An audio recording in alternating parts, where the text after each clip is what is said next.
Okay, sure.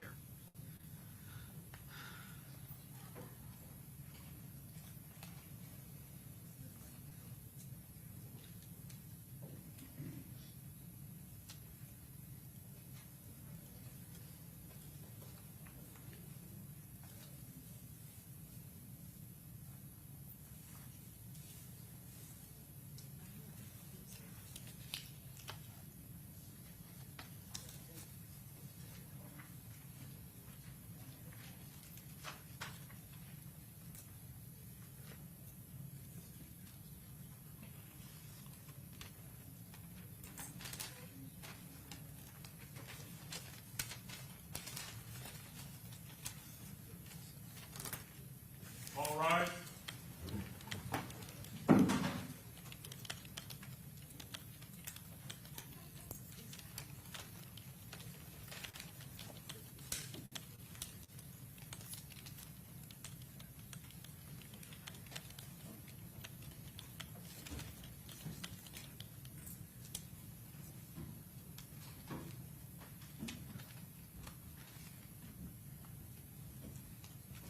I'll do his right hand. Okay, very good. Welcome back. Everyone have a seat. Welcome back, members of the jury. On our kind of extended break, did any of you speak to anyone about this case? Watch, read, listen to any news accounts or social media posts, or do any independent investigation on your own? Okay, seeing no hands, I take that as a no. And state your next witness is? Robert Howard. All right, Mr. Howard, I'm going to ask that you please stand up and raise your right hand. Do you solemnly swear or affirm that the testimony you're about to give in this class will be the truth, the whole truth, and nothing but the truth, so help you God? Okay, you can sit down. All right, you may proceed. Thank you, Your Honor. Sir, would you state your name into the microphone as close as you can there, just to make sure that everyone can hear you? Sir, do you have a nickname? Yes, ma'am. What is your nickname? Kenny Caps. Kenny Caps? Yes, ma'am. Can you get a little bit closer to the microphone, please? Thank you. Kenny Caps. Were you present with the victim, Charles Jones, on the night that he was killed? Yes, ma'am. And who is Charles Jones to you? Close friend How long have you known him? all my life. Did you grow up in the same neighborhood or different neighborhoods? Same neighborhood. And did you know Charles Jones by any nicknames? Yes, ma'am. What are those nicknames? Foolio, 6, etc. Yes, ma'am. When you say 6, is that a reference to something? Yes, ma'am. What's that a reference to? A part of our neighborhood, apartments in our neighborhood. What neighborhood would you say that you are from? Avenue B, 45th and Avenue B. 45th and Avenue B, is that in a certain area of Jacksonville? Yes, ma'am. What area of Jacksonville is that? North side. North side? Yes, ma'am. And was Charles Jones or 6 from the north side as well? Yes, ma'am. And what was the area that he's from called? Hilltop, 6 block. Yes, ma'am. Hilltop and 6 block? Yes, same thing. Are they also on the north side of Jacksonville? Yes, ma'am.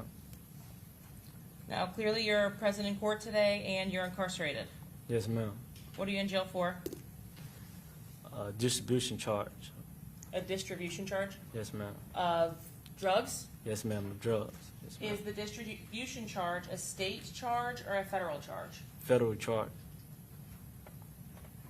And do you have additional state violations? Yes, ma'am. And is that a new law case or is that something else? New law case, I think. What is the state violation for?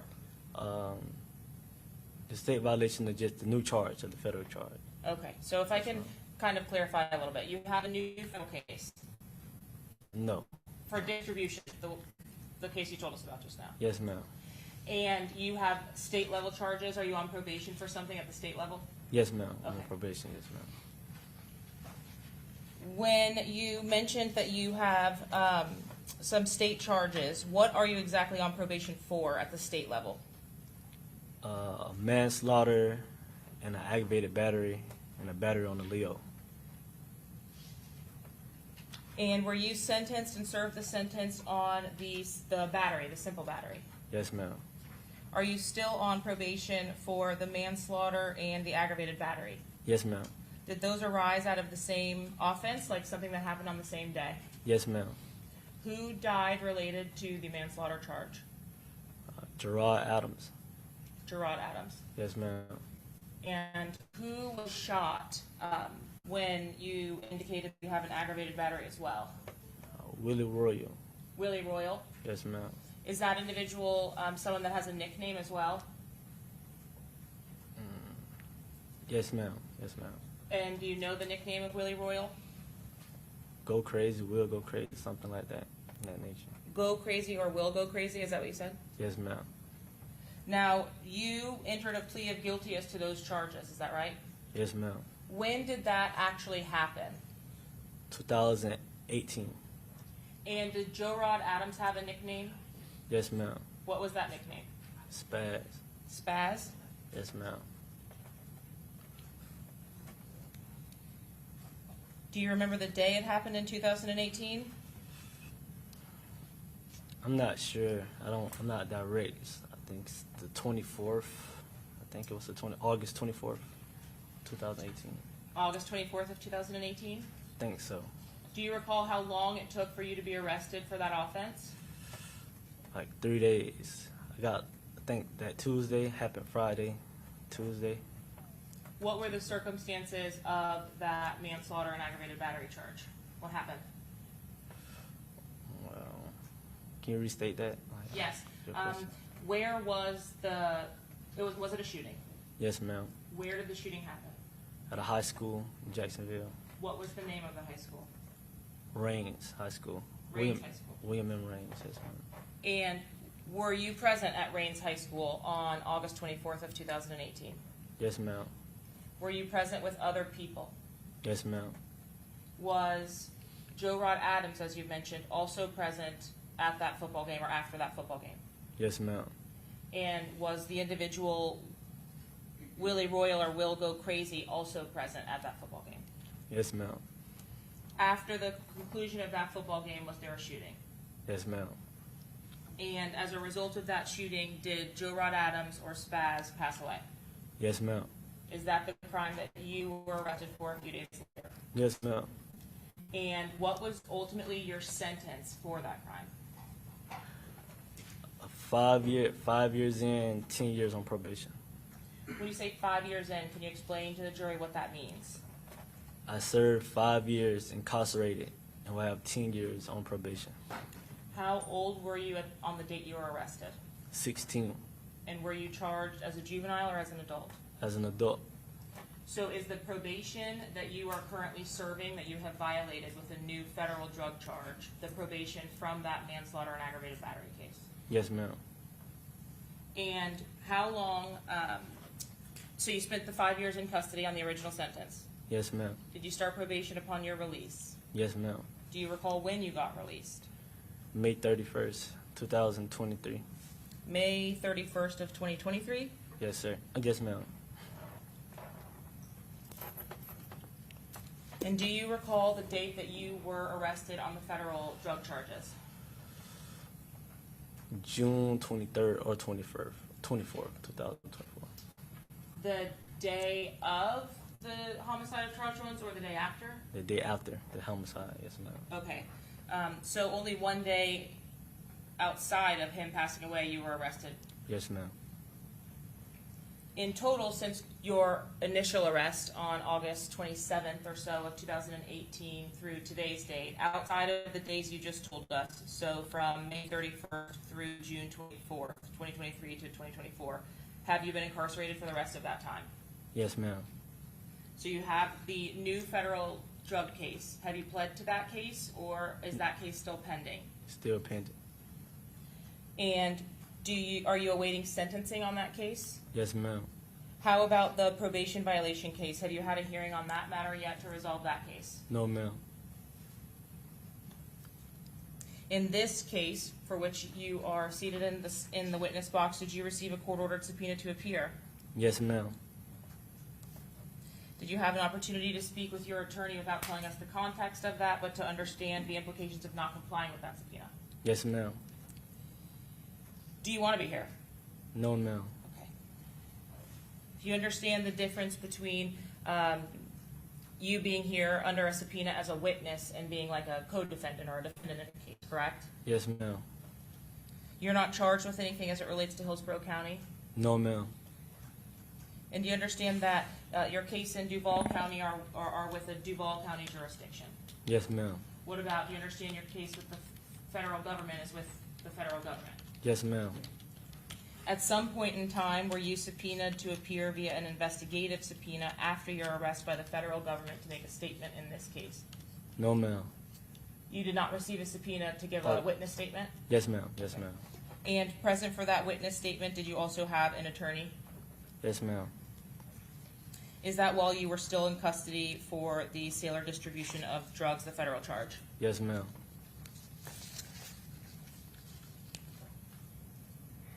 So as it stands, you have 4 felony convictions. You're just pending sentencing on the cases that we've already discussed. Yes, ma'am.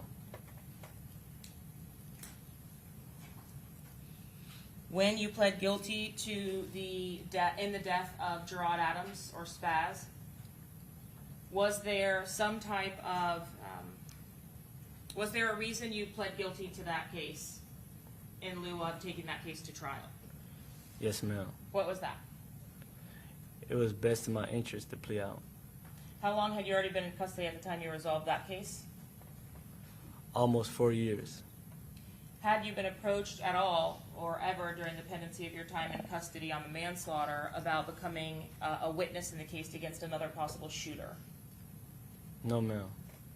Did you ever make a statement to law enforcement in that case about anyone else from either side? No, ma'am. Was there another individual who has been associated to 6 Block that was present with you on the night of Spaz's death? Yes, ma'am. And who was that? Agent Gaynor, Jr. Was he arrested as well when you were arrested the next week? No, ma'am. Did he stay out of custody? Yes, ma'am. And ultimately, in the months that followed your arrest, was Mr. Gaynor killed? Yes, ma'am.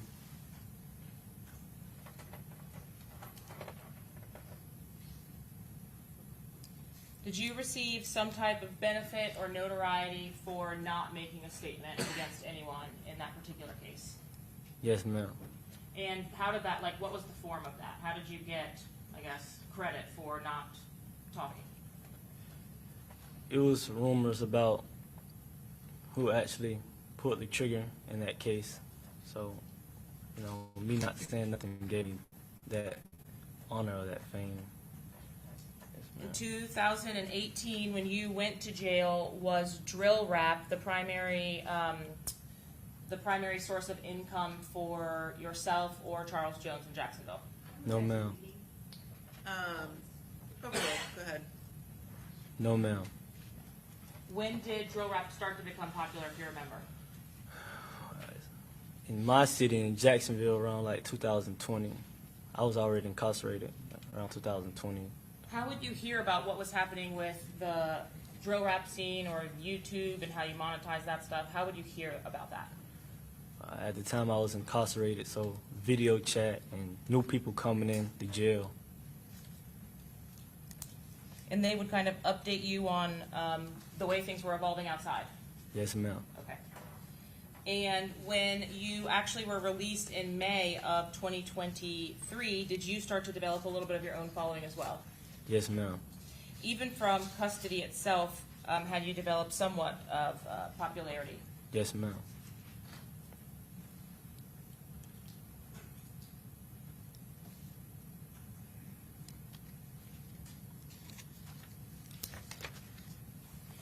And what was the subject, or at least as you understand it, of the drill rap videos back and forth? What would, for example, Charles Jones rap about? Dead people in our city, mostly, yeah. People who had passed away from, that didn't like us or didn't like him. You say people that would pass away that didn't like us or didn't like him? What do you mean by us? Or where we're from, our neighborhood. What, I want to be respectful in asking, how did you learn what neighborhoods liked you and didn't like you? Like, how did that come about? The dissing and the songs and, just history of Jacksonville stuff. Did you know as a child in the neighborhood that you grew up in, areas that you were permitted to go to and areas that you were not? Yes, ma'am. How did you know that? Just growing up over time, deaths, people passing away when I'm 5 or 6, and just growing up, gaining knowledge of Jacksonville and what's going on in Jacksonville. What if you are not directly involved in those things that happen back and forth? If you weren't there or you didn't know anyone involved, are you still taking that on? You still take precaution. Yes, ma'am. What if any neighborhood like divisions are there? Are there territories? So you said you're living in the north side. Is Yes. Mr. Jones also living there, staying there? Yes, ma'am. How about out east? Would you regularly go out east? No, ma'am. Is that one of the areas that we've talked about? No, ma'am. Yes, ma'am. Tell me why you wouldn't go out east. Just the history of Jacksonville, things that's going on in Jacksonville. I'm sorry, I can't hear you with this. Can you just speak up a little louder, please, Mr. Howard? I said things that haven't occurred in Jacksonville. So, Are you familiar with a reference 1200? yes, ma'am. And is that in some way related to or correlated with out east? Yes, ma'am. So if I said to you out east 1200, you would know what I'm talking about. Yes, ma'am. And what does that represent? Neighborhoods on the east side of Jacksonville. What about when I say to you 6th block, to you what does that represent? Apartments on the north side of Jacksonville. So neighborhoods is your Neighborhood. response to that. Yes, ma'am. Okay. Were you certified as a gang member when you were originally arrested for the manslaughter of Joe Rod Adams or Spaz? Yes, ma'am. And what gang were you associated to? I think PCE. PCE, is that Problem Child Entertainment? Yes, ma'am. And is that a group that ultimately was RICO'd about 2017, 2018? Yes, ma'am. And you're familiar with what a RICO is? Yes, ma'am. Did the older members of PCE at that time, were they all kind of arrested or scooped up? Yes, ma'am. Did you know the individuals who were arrested in that RICO case? Yes, ma'am. How were they related to you? Friends, family? Just in the neighborhood, same neighborhood. After PCE, the RICO comes down from that case, do individuals that were associated with PCE start gaining popularity under the moniker 6 Block? Yes, ma'am. Okay, so I want to ask you a very direct question. Are you going to tell me at any point during the course of your testimony today that 6 Block is a gang? No, ma'am. Will you ever admit that? No, ma'am. Will you tell me if 1200 is a gang? No, ma'am. Will you tell me if ATK is a gang? No, ma'am. That's never going to happen. Never. Are you familiar with the statutes in Florida defining gang membership? No, ma'am. Are you, do you have concerns about making any admissions about gang membership on, as you testify? No, ma'am. Your position is that these are neighborhoods. Yes, ma'am. What if individuals from those neighborhoods kill on behalf of the neighborhood? You're still going to indicate not a gang. Not a gang. What if they throw hand symbols? Not a gang. No, ma'am. The statute itself does not matter to you, it sounds like. No, ma'am. So if I say groups or sides, would you understand the reference if you're refusing to say it's a gang? Yes, ma'am. Are 1200 and ATK affiliated to each other? Would they be friendly to each other? Yes, ma'am. And would 6 Block be friendly with 1200 or ATK? No, ma'am. Are you, strike that, is everyone that's in or identifies as 6 Block a rapper? No, ma'am. Is everyone that's in or identifies as 6 Block from 6 Block or Hilltop or 45th or Abbey? Can you restate your question? Yes. You said 6 Block is a neighborhood. Yes, ma'am. Everyone who throws a 6, are they all from 6 Block? No, ma'am.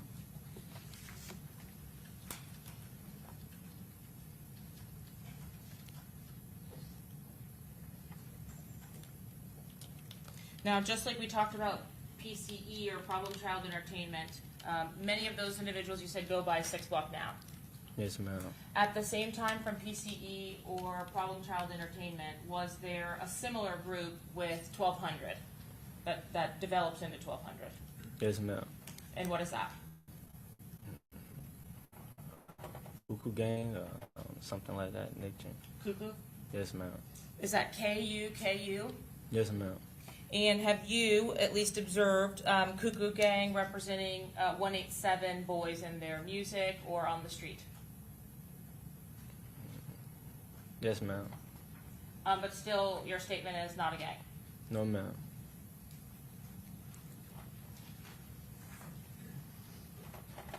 If you were shown,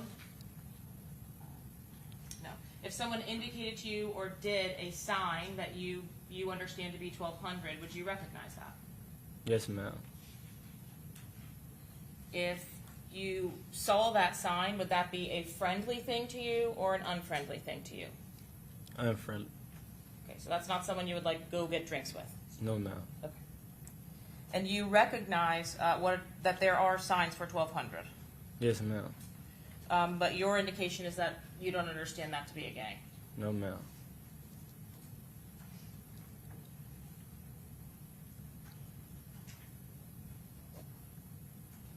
Do you understand the criteria for gang membership could include admitting your gang membership? Yes, ma'am. Yeah, I must sustain the objection. Can you agree that there are specific sides or areas of town that you do not travel to as a result of what's happening in Jacksonville? Yes, ma'am. What area of town do you not travel to? East, west.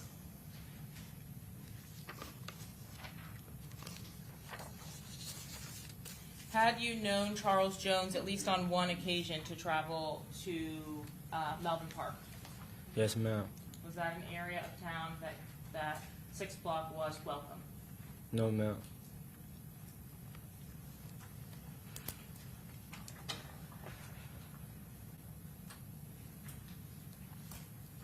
How long has the back and forth between whether it was this name, 6 Block, or PCE, 1200, Cuckoo, how long has this back and forth been going on?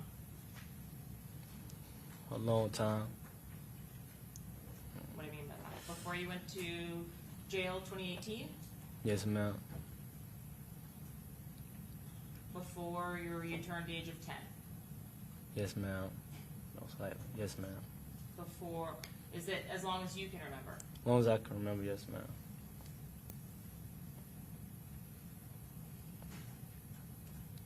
When you came home from prison in May of 2023, had you had an opportunity to see or spend time with Charles Jones? Restate your question. When you came home from prison, did you have a chance to see Foolio? Yes, ma'am. And did you spend time with him regularly? Yes, ma'am.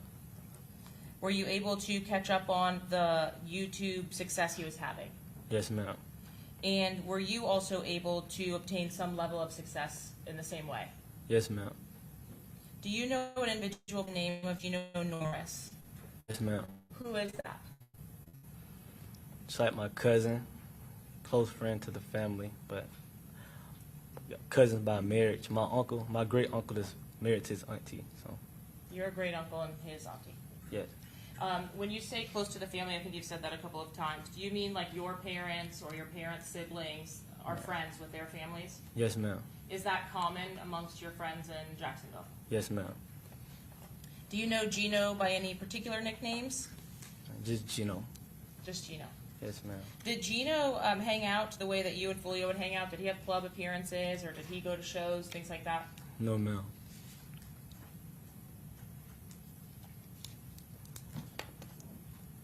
Were you profiting or making money off of attending clubs and making appearances with Charles Jones?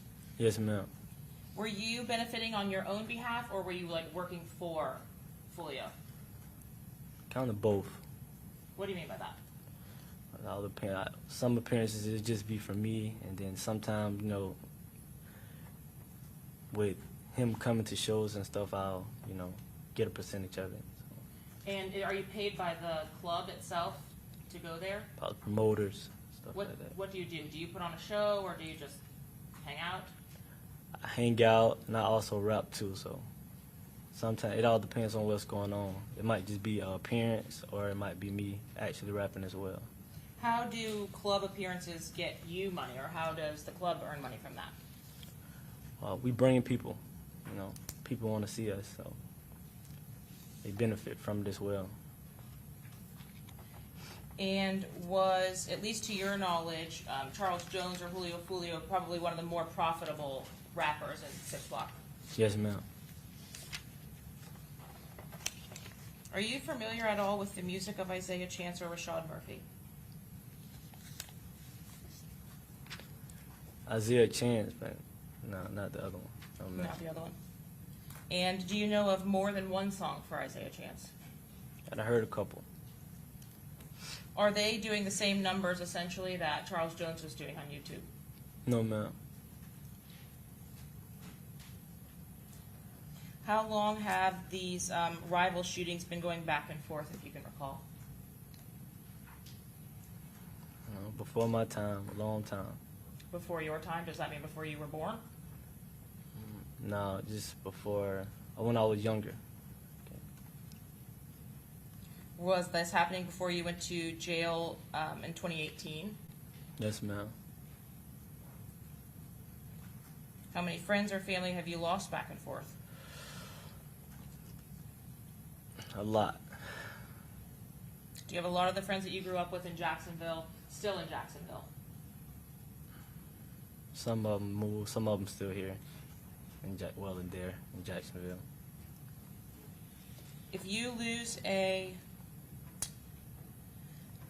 fellow, like a 6 Block member or someone from the neighborhood, are you helping or assisting their families in some way? Objection, Your Honor, relevance. Sustained. Your Honor, may we approach? Yes.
Okay, sustain the objection. Sir, after your release in 2023, did you start to see some of the drill rap videos that had been published? Yes, ma'am. Were those videos being published only by people from 6 Block? No, ma'am. Were there videos that were published from members of ATK? Yes, ma'am. Were there videos published from members of 1200? Yes, ma'am. Did you have an opportunity to see those videos? Yes, ma'am. At the time that you were incarcerated, so at 16 or so, were there drill rap videos that were to the level that they were when you were released? No, ma'am. Had you seen music videos where people admitted to crimes on YouTube? No, ma'am. Is that the style of, or is that like the life that you were leading when you actually were incarcerated when you were younger? No, ma'am. What was different when you actually got out? The songs, the music, I guess the No, era, I'm sorry, I can't hear Mr. Howard. He said the songs, the music. the songs, the music, it's the new music era of dissing. Way more vulgar and disrespectful. When you were originally incarcerated in 2018, were there unspoken rules about who would be dissed or who was off limits? Objection, relevance, and Overruled. That means you can answer, sir. Okay. What was your question again? Were there certain members, right, that were, or certain people that were off limits in these disses when you were first incarcerated? I wouldn't say that. It's just no one really was dissing like how people diss now. So, What do you do that? I mean, people wasn't talking about the dead people as much as they do now. So, I wouldn't say it was a wrong rule, but people just wasn't doing it. What about the actual family members of the ops or the opposing side? Yeah, people wasn't doing it. But they were doing that when you were released, Yes. and that would have been in 2023. Yes, ma'am.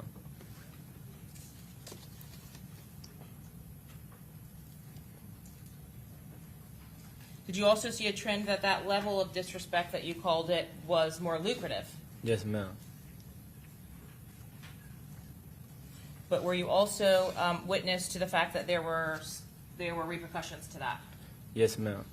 Are you familiar with the homicide of Jake Jett? Yes, ma'am. And are you familiar with the homicide of Jaquan Pickens?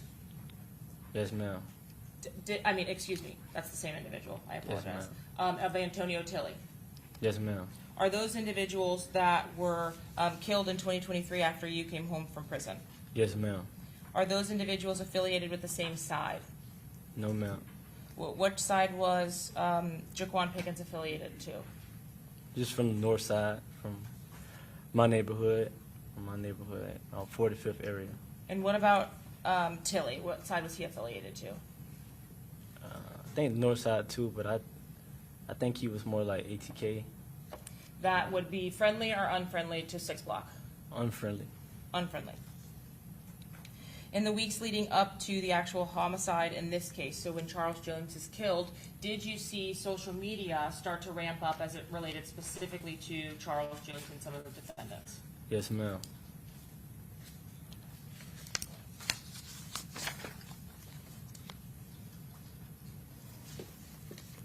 Had you had an opportunity to see specific Instagram posts back and forth between Charles Jones about a gravesite visit that he had? Yes, ma'am. Does the name Royale Smith, is that familiar to you? Yes, ma'am. Is that 23? Yes, ma'am. And do you know how that individual died? He was murdered. Was that in the town center? Yes, ma'am. 23, he did not die in the year of 2023, did he? No, ma'am. But were there social media posts where Charles Jones and other members from the north side went to 23's grave? Yes, ma'am. Did you see the responses on social media to that? No, not all of them, no, ma'am. Did you see some of the responses to that? Yes, ma'am. Your Honor, at this time, the state seeks to admit States Exhibit 124A through D. Okay, any objection, Mr. Gonzalez? Just briefly, I know I've seen them, but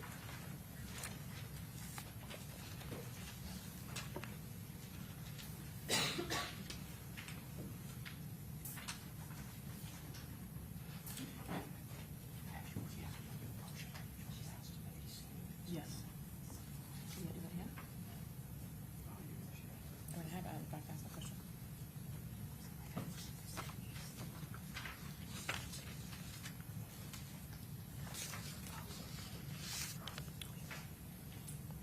Okay, any objection, Mr. Gonzalez? no objection, Your Honor. Ms. Toomey? Mr. Wise? Mr. Petridis? Okay, they'll be admitted. That's 154. 124A through D. In showing you States Exhibit number 124B, is this one of those images that was on social media? Yes, ma'am. Was the response from the other side positive or negative to this post? So, restate your question. Was this post, did this post make people happy from 1200 or ATK or not happy? Not happy. Specifically, was there a post from the Instagram account Gonzalez, states 124C? That indicates the biggest mistake anyone on earth could have did. Mm-hmm.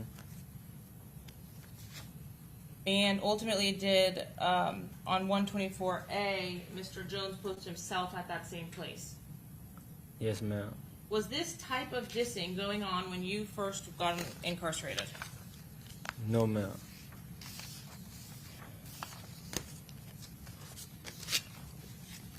Did this incite some back and forth between Mr. Jones and several members of ATK and 1200? on Yes, social ma'am. media? Yes, ma'am. Did you also, in the months leading up to the homicide, have an opportunity to see a specific dispute back and forth between Charles Jones and Isaiah Chance? Yes, ma'am. I heard of it. Yes, Okay. ma'am. Did you see it on the internet? I was shown. Yes, ma'am. On what type of social media? I think Twitter. Is that Spaces, the X? Yes, ma'am. Was that a video or was that like a post? I think it was posts. I seen pictures and arguing. What was the dispute about, if you recall? I think clothes, reference of. Hold on. Okay, so, This is not for the Spaces argument back and forth, the audio argument. This is an actual Spaces post argument that's going back and forth between Mr. Chance and the victim. okay. And, come real quick.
And did you speak specifically to Isaiah Chance over the course of the months leading up to the homicide?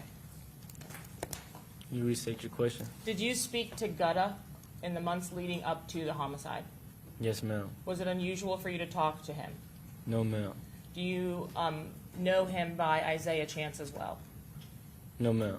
You only know a nickname. Yes, ma'am. How do you know that the individual identified as Gutta is the individual that you now know to be Isaiah Chance? Instagram, social media. Had you seen him on Instagram or social media before? Yes, ma'am. Had you had an opportunity to see his face on Instagram or social media? Yes, ma'am. Had you ever been in face-to-face contact with him in person? No, ma'am. How many times do you think you spoke to Isaiah Chance? A lot. And why would you talk to Isaiah Chance? Is he 6 o'clock? No, ma'am. Was he affiliated with another side or another group? Yes, ma'am. So why would you talk to him? Just catching up, things about life in Jacksonville. Did you know him before you went to prison? No, ma'am. How did you come to know him when you got out of prison? Social media. And who reached out to who? think he reached out to me.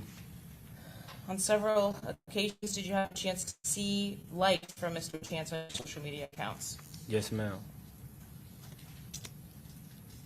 And during the course of these conversations that you had with him, you would talk about, you said Jacksonville. What about Jacksonville?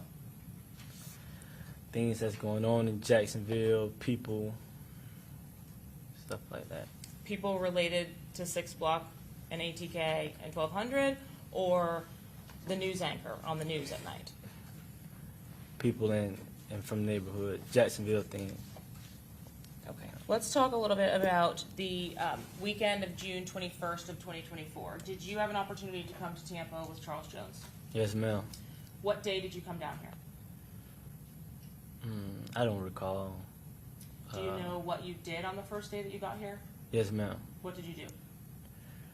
We came down here, we got settled in, then we went out. Where did you stay? In a hotel or an Airbnb on night 1? Airbnb. Do you know anything about Tampa itself or the cities around Tampa? Not really. Do you know where the Airbnb was, like what city it was in? No, ma'am. Do you know that you went out to a club or a bar of some kind? Yes, ma'am. And would that have been Friday? Yes, ma'am. Okay. But you don't know the date that was yet? No, ma'am. When you went out on that day, did you have a performance or an appearance for yourself or Charles Jones or anybody else in your group? No, ma'am. We just went out.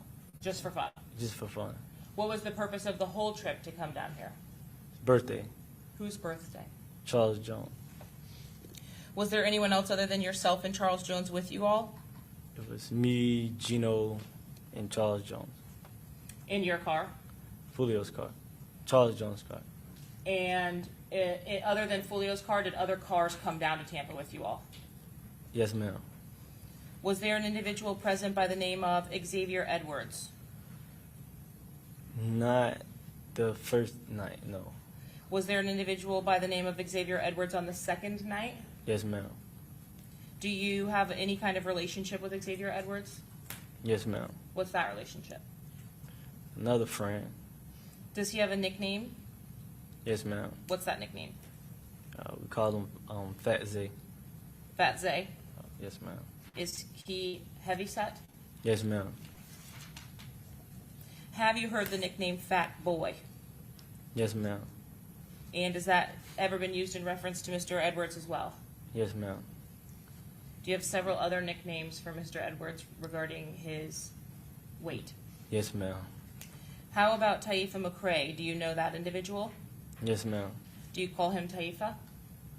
No, ma'am. What do you call him? Tata. Tata? Tata. And is that your friend as well? Yes, ma'am. Did you know any of the women that Mr. McCrae brought with him to the Airbnb? No, ma'am. Would that have been on night 1 that Tata joined you all, or night 2? He was with us night 1. Okay, so night 1 is you and Charles Jones and Mr. Norris. Mm-hmm. Is that a yes? Yes, ma'am. And Tata or Taifa McCrae comes with some women, some ladies. Yes, ma'am. Does everyone stay in the Airbnb on night 1? Yes, ma'am. And then there's a second day? Yes, ma'am. Okay. On the second day, where do you all stay? Or where do you go? So we found another Airbnb. Did you find another Airbnb? Yes, ma'am. And did you go there? Yes, ma'am. Were there more people present on day 2? Yes, ma'am. When we say day 2, is that the day that the actual club appearances were supposed to happen? So Truth 18? And Yes, Teachers? ma'am. Yes. The club appearances themselves, are those work for you, or is that fun? Both. We got paid. Do the clubs provide alcohol or sections or something along those lines? Yes, ma'am. Now, specifically as it relates to the other females that were present with you all, so you and Charles Jones and Gino, where there are some girls that also came down that you actually did know. Yes, ma'am. Those were separate and apart from Tata? Yes, ma'am. Who were the girls that you actually knew that were with you all? Armani, which was Foolio's girl at the time, and I think Aja. And did they drive in a separate vehicle? Yes, ma'am. On the night of the first appearance, did you have an opportunity to go to the Airbnb for night 2? So that Airbnb on the same day as the club appearances. Yes, ma'am. Was there a pool there? Yes, ma'am. And what were you all going to do that day at the Airbnb? We was planning on having a pool party. Just chill. Invite, it was celebrate his birthday party with people from Tampa. Would you have had a party in advance of actually going out, or were you doing that instead?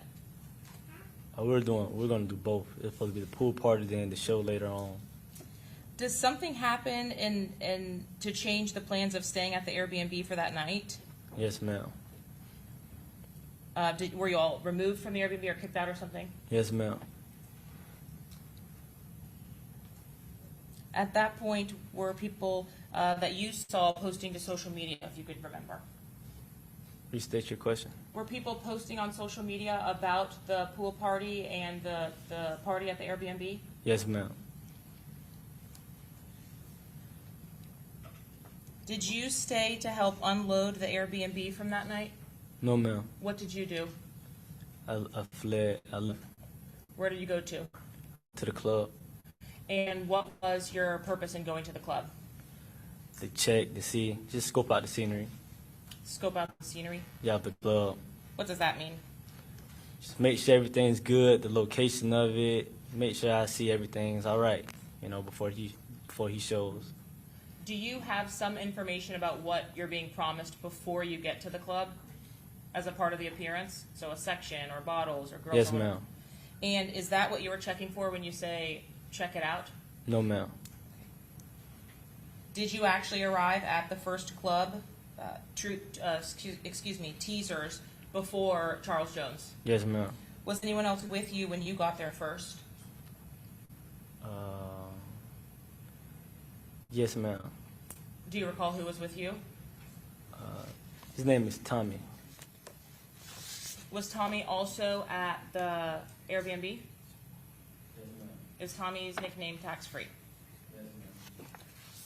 When you actually arrived at club number 1, did you wait inside or outside for Charles Jones and the rest of his group to show up? And when they texted you that they had arrived, did you come outside? Yes, ma'am.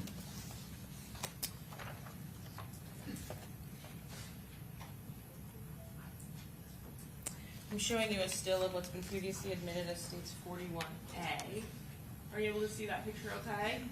Yes, ma'am. And are you able to identify yourself in this photograph? Yes, ma'am. Where are you? If you could just describe yourself. I have on a white shirt, chain, Jordans, and a hat. If I point to the individual just to the left of the center of the photograph, is that you? Yes, ma'am. Now, whose car is this that you just grabbed here? Charles Jones. Okay. Is this where you've indicated you were waiting for them to come and arrive at the first club? Yes, ma'am. Had you already done your walkthrough of the club? Yes, ma'am.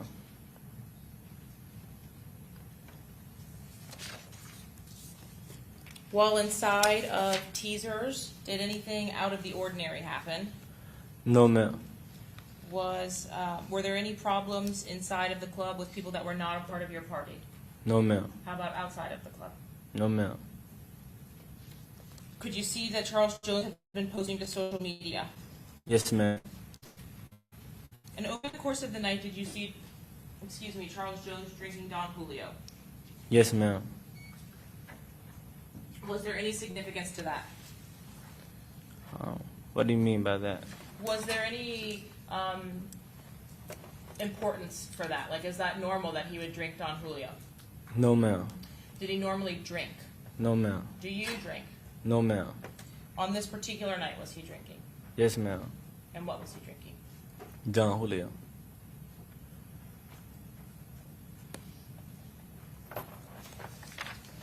Did you have a conversation with him about the amount that he was drinking? Yes, ma'am. Would that have been at club number 1 or club number 2? At the Airbnb before we left in the club. What was the conversation like? To slow down on this drinking. Was he listening to you? No, ma'am. Did you observe him drinking more? Yes, ma'am.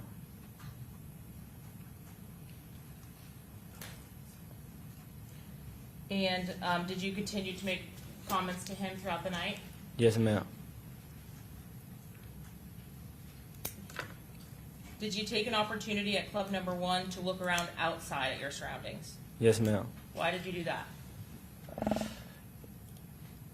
I did that to make sure that we were good, pay attention. We live in Jacksonville, and you know, Foolio is known for distance, so make sure we're safe for safety reasons.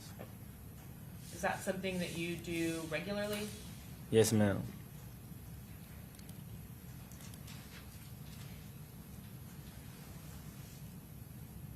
Did everything at club number 1 go as you had planned for it to go? Yes, ma'am. Did you finish that club appearance and head to another place?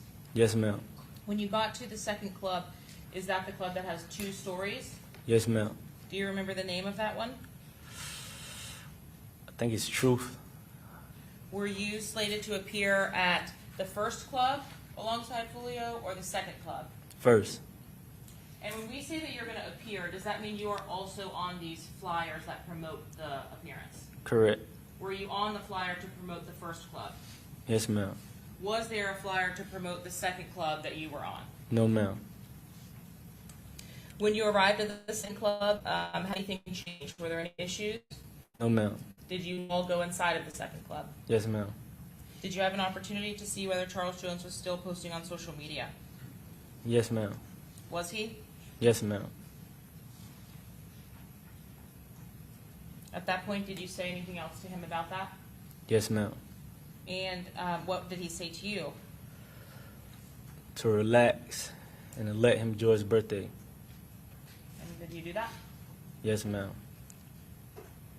Did you all stay at that second club for a little while? Yes, ma'am. Do you recall how long you stayed there?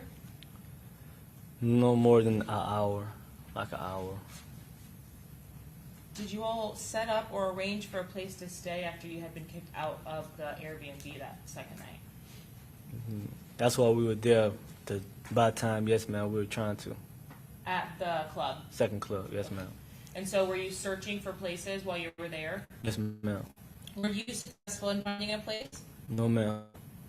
Was anyone successful in finding another place? No, ma'am. Another Airbnb. No, ma'am.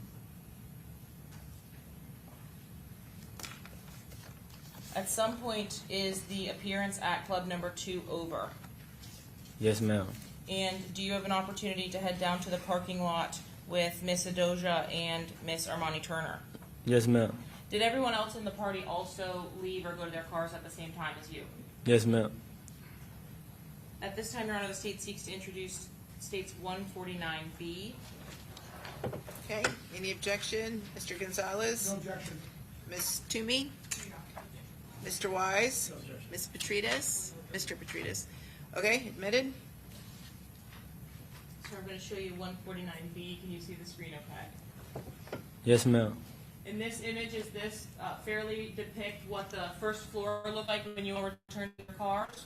Yes, ma'am. Do you see yourself in this particular image? Yes, ma'am. And where, if you can describe on the paper, are you in this image? By the car that's lighting up with the headlights on. That's lighting up with the headlights. So this individual at the center left. Yes, ma'am. All right. And you all are leaving at this point? Yes, ma'am. Now, whose car is this? Is this Mr. Jones's car, or are you leaving in another car? It's Armani's car. Is Armani Mr. Jones's girlfriend? Yes, ma'am. Who else was in the vehicle with you and Armani? Aja. And is that the group that you rode to the home to suites with? Yes, ma'am. Where were you seated inside of that vehicle? The back seat. And who was driving? Armani. When you actually arrived at the home to suites, did you stay inside of the car? Yes, ma'am. Could you see where Charles Jones's car was? Yes, ma'am. And what happens next as you are at the home to suites? That's when I hear the shots go off. Could you see where the shots were coming from? No, ma'am. What did you do? I ducked. And after you ducked, did you say anything to anyone? I told Armani to go. tell Armani to go anywhere in particular, anywhere specific? No, ma'am. And where did she actually go? She turned out, hitting, like, going on the street. Yeah. When you say she turned out, was she driving the car forward or backward once the shots rang out and you told her to go? She backed up. Backed up. As she backed up, did she get out onto the street without anything else happening? We bumped into another car. You bumped into another car? Yes, ma'am. Does that mean hit them with your car? Yes, ma'am. And did you keep going after that? Yes, ma'am. Where did you go? We found help. She found help. What do you mean by that? Like, tell me where the car went. Well, we was driving, so when we got back on the street, we did a U-turn, and as we were going down the street, we seen police officers stop. I don't know, they had someone pulled over. So she went to help. I didn't say anything. She talked to the police, and the police followed us back to the scene. Did you stay inside of Armani's vehicle at that point, Ms. Turner's vehicle? Yes, ma'am. Did you go back to the scene when the police were following you back? Yes, ma'am. When you got back to the scene, did the police tell you to get out? Yes, ma'am. Okay. Where were you? I was in the back seat. Where were you in, like, the car in relation to where Foolio or Charles Jones's car was? His car was parked like in a parking spot, and we were like facing like vertical towards it. So if his car was facing out towards the roadway, were you facing the same way, or were you like On the side, making yes. making a corner? Yeah, making a corner. When Armani Turner stopped the car, could you see inside of the black Dodge Charger? No, but when I got out and walked up to the car. When you walked up to the car, did the police start to yell at you? Yes, ma'am. And after the police yelled at you, did they put you in handcuffs or anything like that? No, ma'am. Did they give you any instructions on where to go? No, ma'am. So what did the police tell you to do? They told me they wanted to ask me some questions, but I had to wait till the lead detective came on scene, so I had to stay with them. Did you want to stay? No, ma'am. At this time, the state will seek to admit State's Exhibit 149C. Okay, any objection, Mr. Gonzalez? No objection. Ms. Tumi? Mr. Wise? Mr. Petridis? Admitted. All right, and publishing State's 149C. Are you able to identify yourself in this footage? Yes, ma'am. And where are you standing? I'm standing to the left of the picture. Yeah, the left side of the picture. Is that in the same clothes that you described to us from the last photos? Yes, ma'am. Were you still wearing a white top and basketball shorts, blue and white? Yes, ma'am. And was there a vehicle parked to the right of the vehicle that you all had arrived in on the other side of this officer? Yes, ma'am. Is that the vehicle that you indicated you tried to go up to with Mr. Jones inside? Yes, ma'am. Could you, even in the moments that you tried to get to the vehicle, see someone inside of the vehicle? Yes, ma'am. Did you know who it was? Yes, ma'am. Did you only see one person? Yes, ma'am. And is this vehicle on the left of this image in 149C the vehicle that you arrived back in with the police following after you? Yes, ma'am. Now, those police officers you said came up to you and tried to talk to you. Yes, ma'am. Were there several individual police officers that tried to speak to you or spoke to you before the lead detective actually arrived? Yes, ma'am. And I'm not sure if you remember clearly that moment, but they would have had on a uniform instead of maybe like a button-down shirt. Do you recall talking to officers that were in uniform? Yes, ma'am. More than one? Yes, ma'am. Were you asked by officers, including the lead detective, when he arrived and spoke to you about what happened that evening? Yes, ma'am. Did you tell law enforcement about the Airbnb? Yes, ma'am. Did you tell law enforcement about the club appearances that you had? Yes, ma'am. Did you tell law enforcement about 2 clubs? Yes, ma'am. Did you tell law enforcement where you were in the car when the shooting occurred? Yes, ma'am. How about the ducking? Did you tell them about your position at all inside the car? Yes, ma'am. And when the first officers that responded and told you all to get away from the black Charger told you to wait for the detectives, did you do so? Yes, ma'am. Do you know the lead detective in this case? He would have been in plain clothes, not a uniform. Do you know if you talked to him? Yes, ma'am. Did you at any time assist law enforcement by helping to keep Armani away? Yes, ma'am. Were you asked about whether there had been any fights or arguments at the club appearances by law enforcement? Yes, ma'am. Did you answer those questions? Yes, ma'am. Did you tell law enforcement that there's a gang rivalry in Jacksonville? Objection, Your Honor. No, ma'am. Sustained, yep.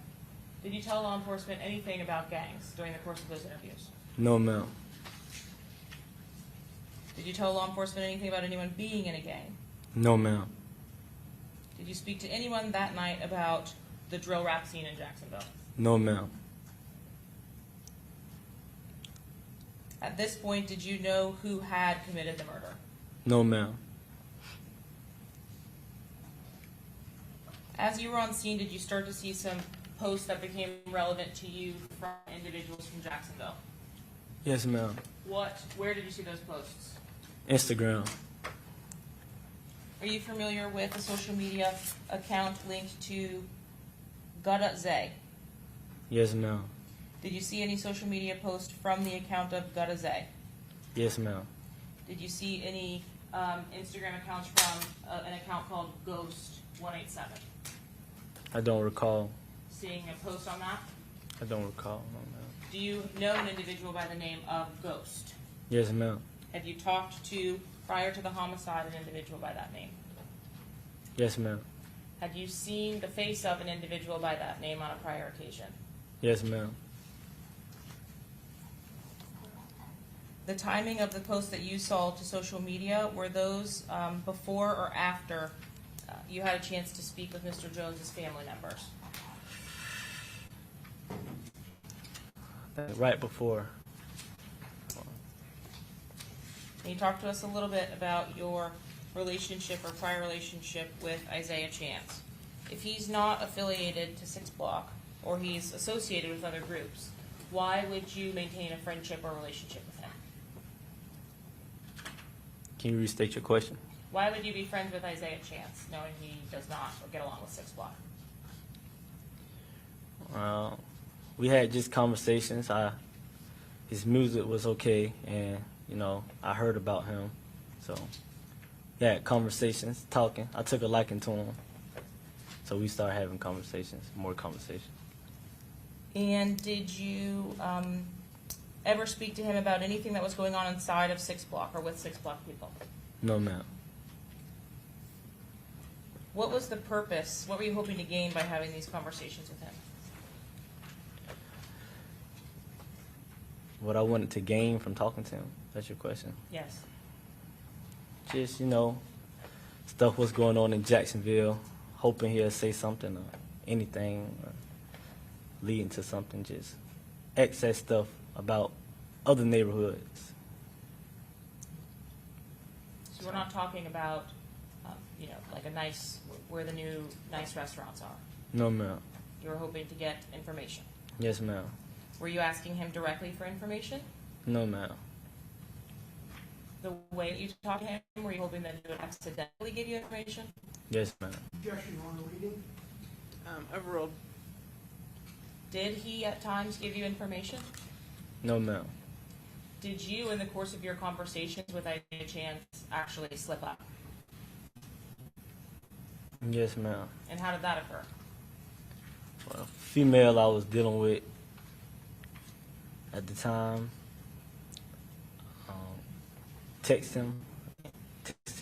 put his number into the cash app. Then I was messing off and text him. Okay, so I have to put it in layman's terms. A female that you knew at the time Yes, did a ma'am. little reverse lookup on a number that you were talking to on your phone. Yes, ma'am. Okay. Would you have had his phone number saved in your phone, like as a name? No, ma'am. So she just looked up the number. Yes, ma'am. So why did she think you were cheating? Or talking to another girl? I guess when she put it in Cash App, a girl's name popped up. Did you have an opportunity later to explain that to her? Yes, ma'am.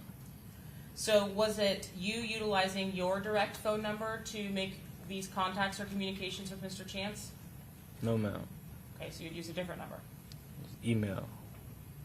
An email account, so you can make a FaceTime over iCloud or something with Yes, an email? ma'am. Yes, ma'am. You didn't have to utilize a phone number? No, ma'am.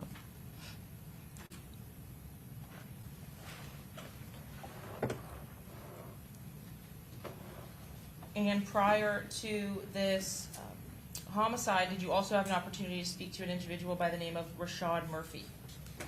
Yes, ma'am. Did you know him as Rashad Murphy at the time? Yes, ma'am. Had you known Rashad Murphy just from growing up? No, ma'am. Did you know the name of Rashad Murphy at the time? Yes, ma'am. And was that the same account you've already told us about, Ghost? Yes, ma'am. Did you talk to him on more than one occasion? Yes, ma'am. At the time that you spoke to him, were you able to see him? No, ma'am. You would talk on the telephone or on FaceTime? FaceTime. And how come you could not see him? He had his camera off. Had you ever, over the course of your conversations with him, seen his face? Yes, ma'am. How many times? Once or twice. And was that on FaceTimes? Yes, ma'am. How about to Rashad Murphy? Did you have his phone number saved in your phone as a contact, or was it just a number? Just a number. What was the nature or the tone of your conversation with Mr. Murphy? Was it the same as Mr. Chance? No, ma'am. Okay, what were you talking to Mr. Murphy about? Stuff in Jacksonville, my prior case. Was Mr. Murphy related to the victim of that case? Yes, ma'am. Did he tell you he was related to the victim of that case? Yes, ma'am. Did he tell you what the relationship was? Yes, ma'am. What did he say the relationship was? That was his brother. Do you know if that was a real brother or a brother like a close family member? I didn't know. I just went with his word. That was his brother. Did you reach out to him or did he reach out to you? I reached out to him. And did that happen on FaceTime like you indicated? Yes, ma'am. How did you get his phone number? I got his phone number through him. Through him? Yes, ma'am. Did you communicate with him on social media? Or telephone via text? Yes, ma'am. Somehow you made contact with him. Yes, ma'am. What is the conversation, or are there more than one? It's more than one. And what are you talking about specifically about your prior case? Who actually killed Gerard Adams? Stuff like that. But this is at a time when you had already been released from custody Yes, from ma'am. that case, correct? Yes, ma'am. Are you still on probation for it? Yes, ma'am. So it would have had to happen after your release. Yes, ma'am. So at some point after you get out in May, you speak to him. Yes, ma'am. What is he asking? Who did it? That's it? Yeah, just some clarity. Who actually did it? Were a lot of people asking you that question? Yes, ma'am. Had you admitted or made any statements about who actually had pulled the trigger in that case? No, ma'am.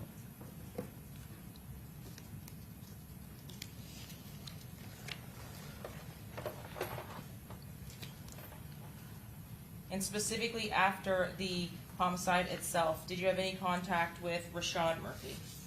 Just state your question. After Charles was killed, how long were you out of custody? Like 24 hours. So you got arrested by the feds within 24 hours. Yes, ma'am.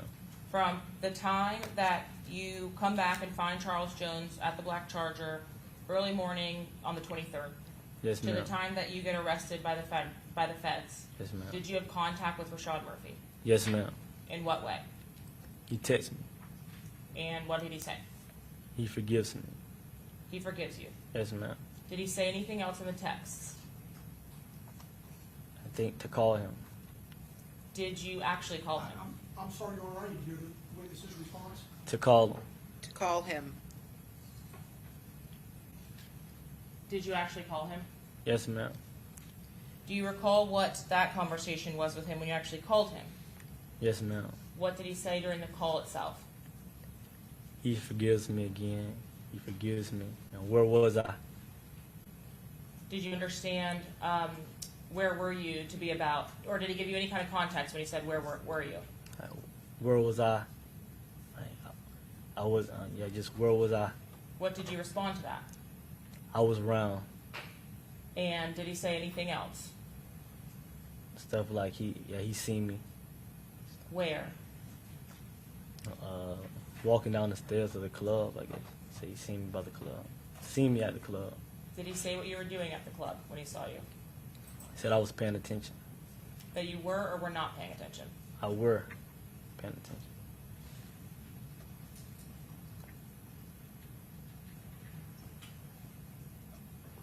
Then did he make any statements about the actual home to suites, the homicide scene, the location? Yeah. He said that was him in front of that car. Did you have any idea what he was talking about? I kind of did, yes, ma'am. At that point, had you seen some of the video? No, ma'am. So how did you know what he was talking about? I'm guessing he's in that car, so. When he said he was standing in front of the car, could you see where the shooters were when you were actually being shot at? No, ma'am.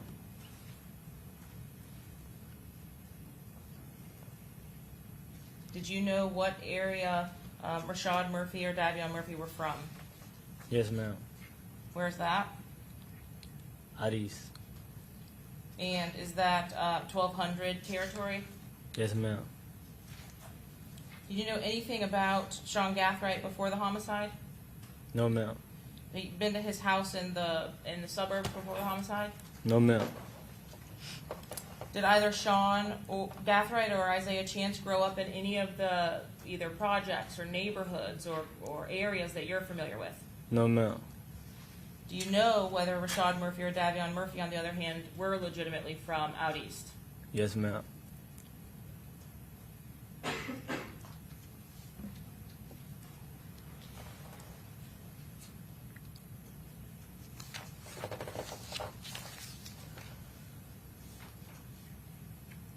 Did you have an opportunity when you spoke to law enforcement to be shown an array of photographs? Yes, ma'am. Were you asked in that array of photographs whether you could identify any of the individuals depicted?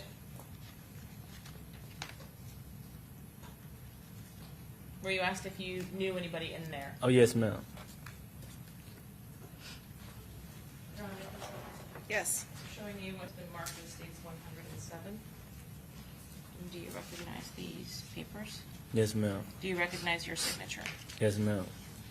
And during the course of that, did you have an opportunity to make an identification of an individual in those photographs? Restate your question. Did you say that you knew anyone from those pictures? Yes, ma'am. Specifically as it relates to Davion Murphy, did you have an opportunity ever to have contact with him? No, ma'am. Mr. Davion Murphy. Correct. No contact. No, ma'am. Did you ever speak to him? Yes, ma'am. When I say contact, I mean in life, have you seen him physically? Yes, ma'am. And when you saw him, were you, did you have an opportunity to hear him say anything to you? Yes, ma'am. What specifically did he say to you?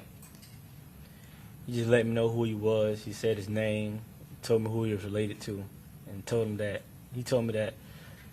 you know, he heard, like, I was incarcerated for his cousin. And did you understand the things he indicated to you to be friendly or threatening in nature? Unfriendly. Unfriendly. Yes, ma'am. Is that the only time you ever had any contact? I don't mean contact like fist fighting, but I mean, Yeah. is that the only time you ever came into contact with Davion Murphy? Yes, ma'am. Have you seen Rashad Murphy, Davion Murphy, or Isaiah Chance in the parking lot at Teasers? What would you have done? I would have been on high alert. I would have protected myself. Same thing with Truth 18. Yes, ma'am. Same thing. Had you seen anyone from 1200 in the Tampa area? Would that have been a sign of anything to you?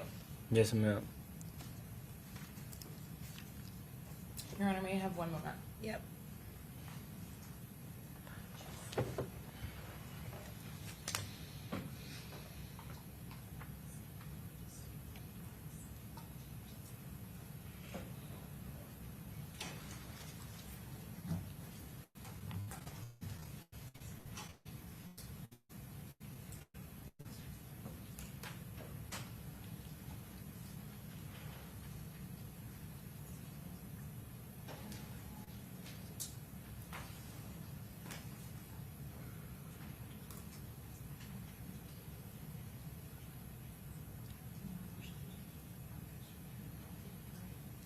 Your Honor, I will pass the witness at this time. Okay, Mr. Gonzalez?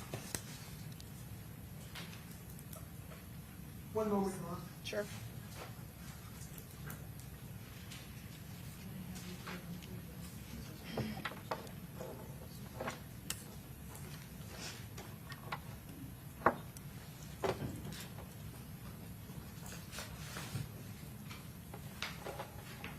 Excuse me, you know the camera's on.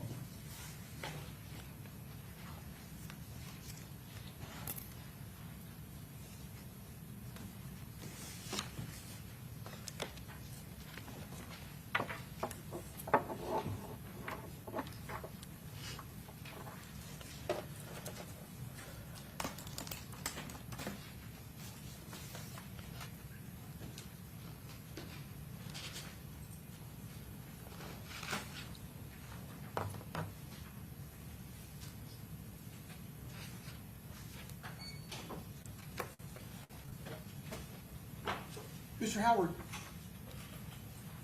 you have stated that with regard to when people talk about gang affiliations, 1200, ATK, 6 Block, whatever other gangs may be talked about, the world calls them gangs, but you just call them neighborhoods, correct? Correct. And you believe 6 Block is just a neighborhood, Hilltop, right? It's an apartment complex. Correct. And you believe 1200 is an area out east, correct? Correct. Hilltop, or 6 Block, is on the north side, correct? Correct. And in between and all around, there are other groups, not gangs, that operate based on their neighborhood and who they know and who they grew up with, correct? Yes, sir.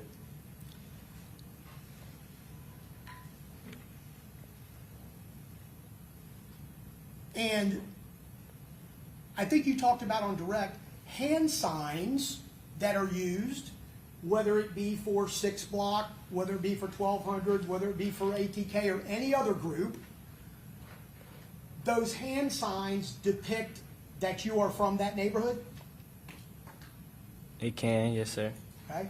And putting your thumb with your middle finger like this, that's 1200, right? It can mean several things. In Jacksonville, they would think that, yes, sir. Jacksonville. In Jacksonville, yes, sir. They think that. If we were in Jacksonville and we did this, it'd be 1200, right? Yes, sir. Okay? And people that aren't in 1200 do this in Jacksonville, don't they? Yes, sir. Okay? In fact, you have done this before, haven't you? Yes, sir. Okay? And you do it just to do it? Just because it's doesn't really mean much, doesn't mean anything, does it? Yes, sir.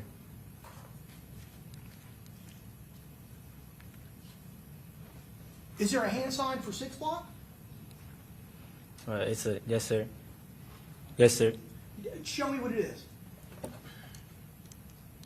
For the record, what is that, Mr. Gonzalez? And that's going to be your 6. index finger and your thumb that are coming together, correct?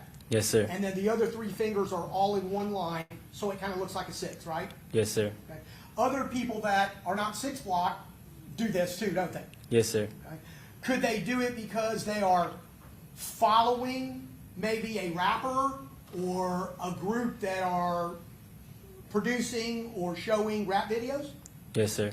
And because in fact, Charles Jones is 6, right? Yes, sir. And he named himself that, right? Yes, sir. In fact, he named 6 Block, didn't he? Yes, sir.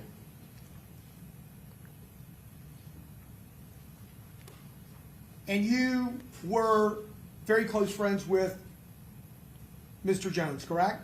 Yes, sir. You talked about some other people. You talked about Xavier Edwards, right? Yes, sir. Okay, who you know. Yes, sir. And you called him Fat Boy. Yes, sir. You've given some statements already, and you've testified in the past in this case, right? Yes, sir. You've never referred to him as Fat Boy before today, have you? Yes, sir. You have? Yes, sir. You think you have in any statement you've ever given Oh. referred to him as Fat Boy? I don't recall. And what about, isn't he called 55? Yes, sir. 5'5". How about Omerta? Yes, sir. Okay, so these are some of his 6 Block names, correct? Just nicknames. Nicknames. I won't say 6 block names. Yes, sir. But you don't know if you've ever referred to him as Fat Boy previously. Well, Fat Boy is something like we would call him on the one-on-one tip, like an inside Fat Boy, but to like social media, he'll be Omerta 5'5" and stuff like that. Yeah, so that's just something between a friend to a friend or Yes, a person sir. to a person that he knows each other, right? Yes, sir. Not what he's known as on the street, Yes, sir. okay? Or what you would refer him as if you were talking to third parties. Yes, sir. And Tata, Yes, sir. he was 6 Block too, right? No, sir. Excuse me? He's No. not. He's He's from, not 6 Block? He's from around. No, sir. Okay. You don't know whether or not he was documented as a 6 Block member or associate? No, sir. I'm sorry, you don't know, or the answer is no? I don't know if he's documented as a 6 block game. No, sir. I don't. And what about you? You know that you are documented as a 6 Block member, right? Yes, sir.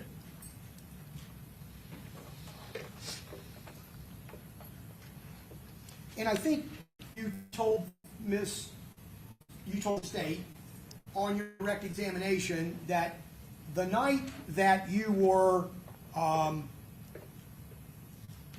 at the hotel, you didn't talk to them about neighborhoods or gangs, correct? No, sir. And you didn't talk to them about conversations that you were supposed to have had that caused you concern, did you? No, sir. And you didn't talk to them about anybody that you thought, because of these alleged conversations, might have been a person that could have killed Charles Jones, correct? No, sir. In fact, you say on a regular basis, don't you, I don't talk to police. Isn't that a fact? On a regular basis? Yeah. You normally, and your position is in your life, I don't talk to police. Isn't that the case? Can you rephrase it? In your regular life, walking around, you have said, I don't talk to police. Isn't that true? Yeah, I've said that. Yes, sir.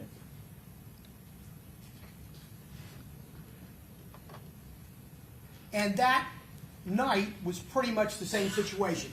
You didn't talk to the police about the things that might have been going on behind the scenes, correct? I talked to the police about the questions they asked. Yes, sir. Every question they asked, I answered. Right, about what happened there that night.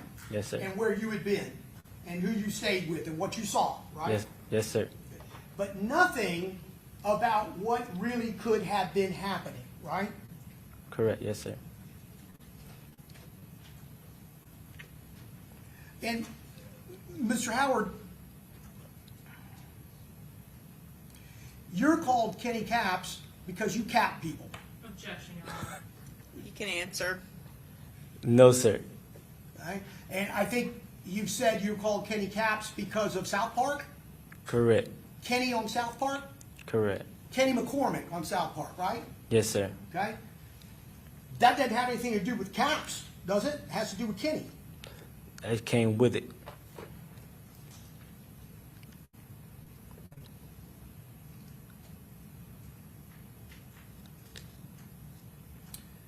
When it comes to whatever vague knowledge you have about Rashad Murphy, you have heard that he's 1,200, correct? No, sir.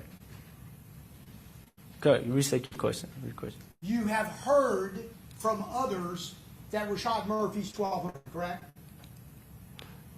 I know and I heard, yes, sir. Okay? Correct. And you know because other people have told you so, correct? Instagram and social media. Instagram name. Well, you've never seen Rashad Murphy on Instagram, have you? I seen this Instagram page. Okay? Yes, sir. And his page doesn't have a picture of him, does it? No, sir. And it doesn't have any pictures of his kids or his fiance, does it? No, sir. And it doesn't have any pictures of him hanging out with other people, correct? No, sir. What it has is an Instagram, Ghost187. Correct. And because of that, that is why you believe that Rashad Murphy is Ghost, correct? Yes, sir.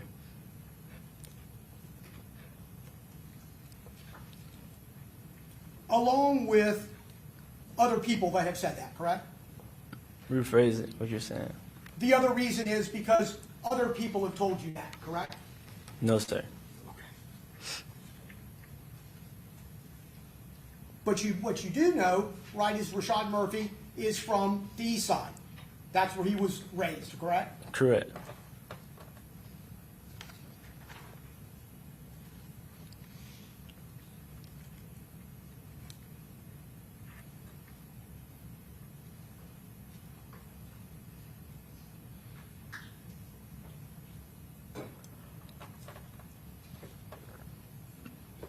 So as I understand your testimony, Mr. Howard, you are telling us that you had communications with Rashad Murphy, correct?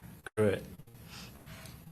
And the first time that you have told anyone that you had these communications with Mr. Murphy was the statement that you gave to prosecutors and law enforcement on August 4th, 2025, correct? Correct. And in June of 2024,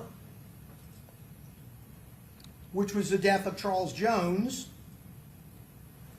you didn't tell law enforcement then that you had had conversations with Rashad Murphy, correct? Correct. But since that time, even though you were arrested right after you got back, I think you think June 24th, correct? Correct. You had seen Mr. Murphy on the news a lot as it relates to this case, haven't you? Correct. And it was all over social media as well, correct? Correct. And even though you are incarcerated, you can see those things on a regular basis, right? Correct. And people in the jail talk about it constantly, day and night, do they not? Correct. So, you picking out Rashad Murphy from a photo pack, a group of pictures, shouldn't surprise us because you already know what Rashad Murphy looks like as a result of all of that TV coverage, right? I talked to him. I knew how he looked before the TV coverage. Well, we'll get to that, but you said that was one time, right? 2 times. Okay. And, well, I thought, did you not testify in direct examination you saw him one time? I said 1 or 2 times. One, you said 1 or 2 times. Yes, sir. You don't know exactly how many times, correct? Yes, sir.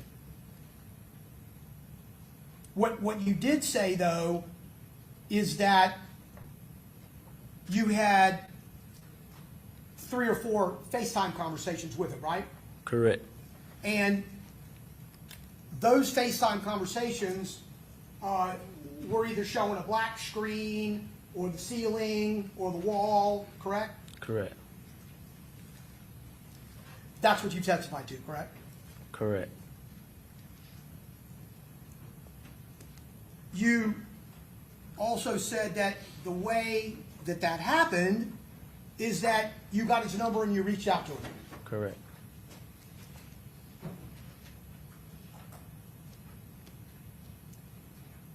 But you didn't know him at all prior to getting out of prison in 2023, correct? Correct. Didn't even know who he was, had never seen him before, correct? I've seen him before. You've seen him before out on the street somewhere, walking on the sidewalk? No, sir. How would you see him before? His pictures float around social media. Floating around social media prior to you getting out in 2023? You didn't see it then. You're talking about afterwards, right? After I got out. Okay, so before then, you didn't know him. Oh, no, sir. And you never seen him in person, correct? No, sir.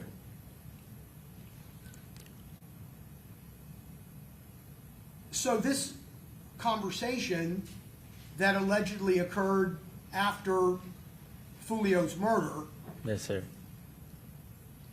happened when you got back to Jacksonville, correct? Yes, sir. And you say that during the course of that conversation, you simply got a quick glance, 5 or 6 seconds of his face, correct? Because he was putting the phone up to his ear? Is that a fact? I seen his face before then. A FaceTime before then. And that was I thought it was one time. 1 or 2 times, and you're not sure which, 1 or 2? Not the last conversation, a time before.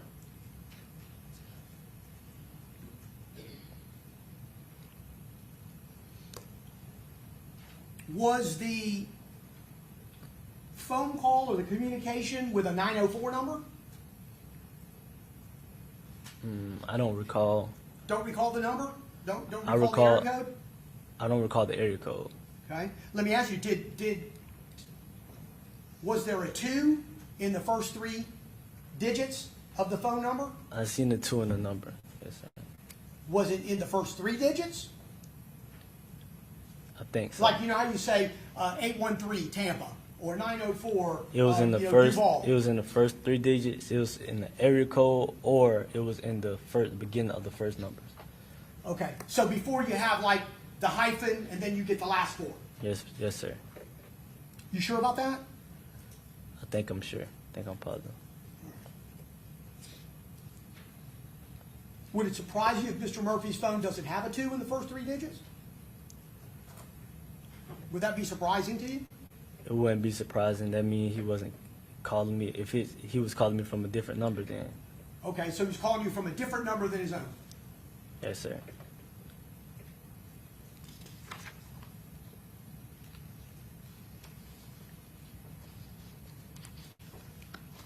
You wouldn't have saved his number in your phone, correct? No, sir.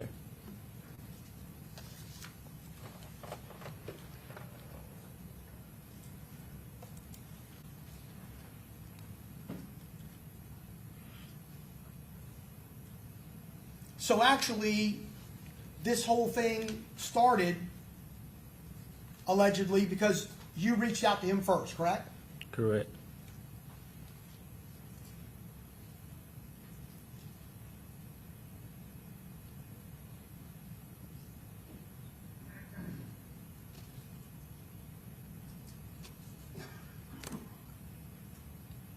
Would the number that he was calling from end up being in your phone because of that communication, correct? Because it was a FaceTime. Correct.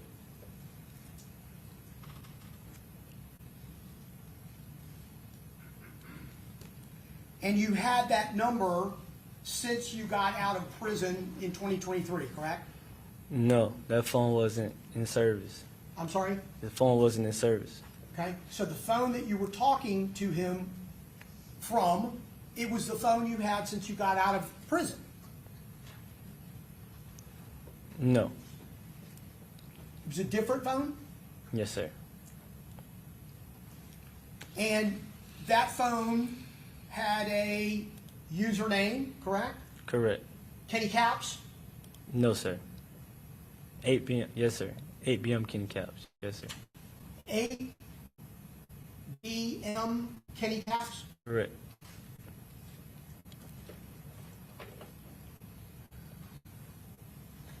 And it also had a 904 area code and 203 were the first three digits, correct? I don't recall. You don't recall? You don't recall what that number was? No.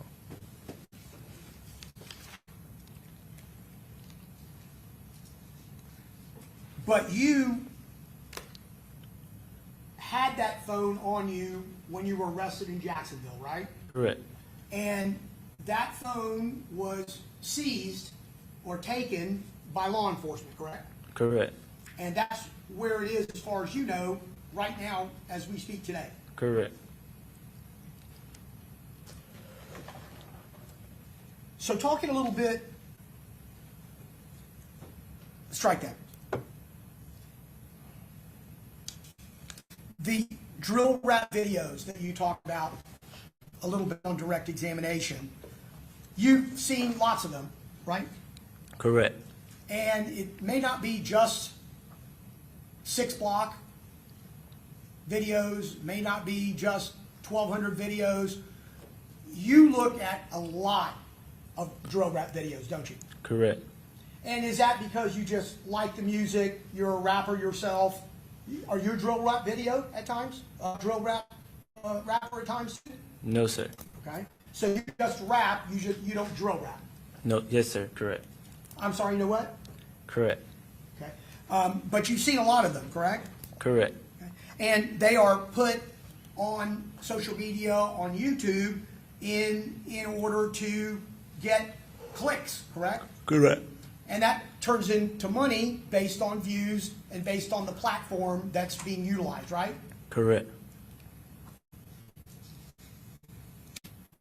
And it's been your experience that everything that's said in those drill rap videos are not true, correct? Depend. Yes, sir.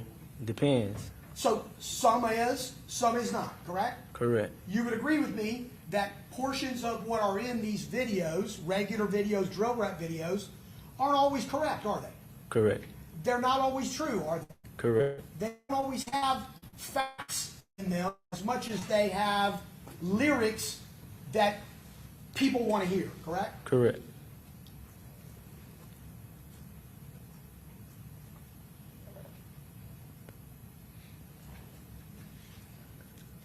So, talking about your history a little bit, Mr. Howard, as you testified earlier.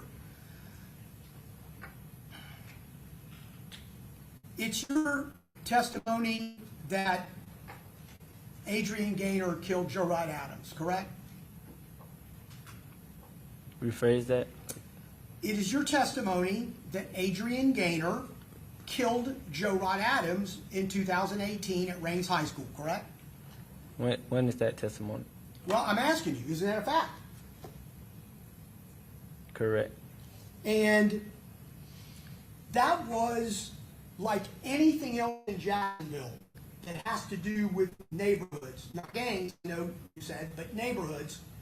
Lots of people in Jacksonville knew that, didn't they? They knew it immediately. Correct. And people that were there knew it, correct? I can't speak on them. I can't speak. Well, I don't know. when it happened, you were around, right? You just didn't shoot anybody, right? Correct. And other people that were there knew and saw what happened, correct? I, If he knows, Yeah. if you know. I can't say who saw. I don't. You don't know who was there when it happened? I do, but I can't say that everyone, other people saw. I Okay. got my, yeah. Would you agree with me that they were there, other people were there in the proximity of where it occurred, watching what was happening? You agree with that? I agree that other people was in the proximity. Correct. And I'm sorry, I didn't understand you. He Is said that- he agrees there are other people in the proximity. Okay. So you would also agree with me that there was lots of word out there. There was lots of people, the street knew that Robert Howard didn't kill Joe Rod Adams, right? Correct. So anyone who wanted to know what that story was, all they needed to do was ask a lot of different people that had information on it. Isn't that right? Correct. But yet you got charged with it, and Adrian Gaynor did not, correct? Correct. Is it your testimony that you actually didn't even see Joe Rod Adams get shot? Correct. And your testimony, is it a fact that you didn't even know Joe Rod Adams was at the football game, correct? Correct.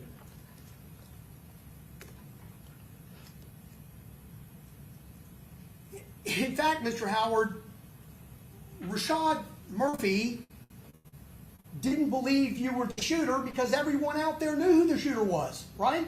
I can't say that. I can't say what he feels or how he felt. But there was certainly a lot of information out there to suggest that you didn't do it. Isn't that correct? Correct. And so initially you were charged with a first-degree murder, right? Correct. And at the end of the day, you had served so much time in jail, you figured, let me just plead to a manslaughter because it's going to get me out, right? Correct.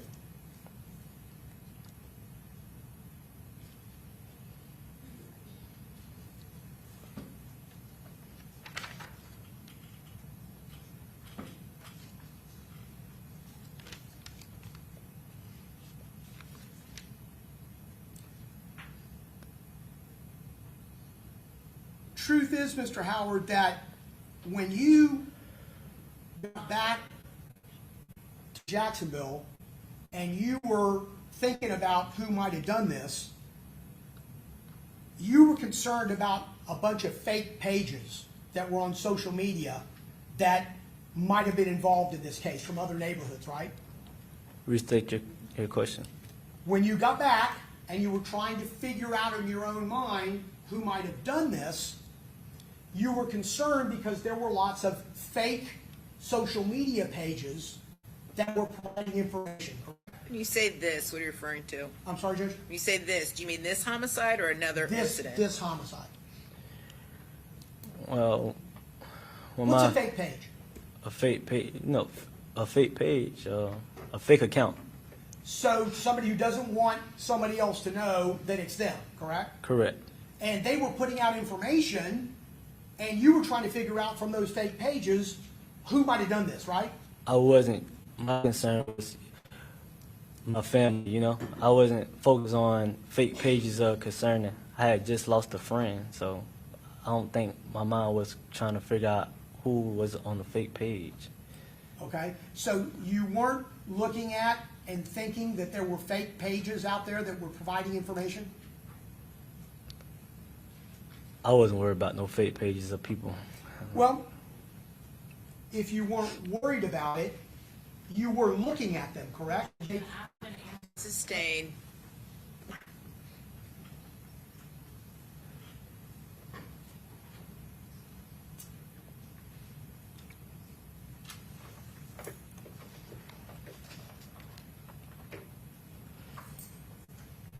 And you saw, as you were still in Tampa, until you went back to Jacksonville, social media was on fire, wasn't it? Correct. And you were looking at lots of accounts and lots of posts, and some people saying things that might have truth, and other people saying things that don't have any truth at all, correct? Correct. And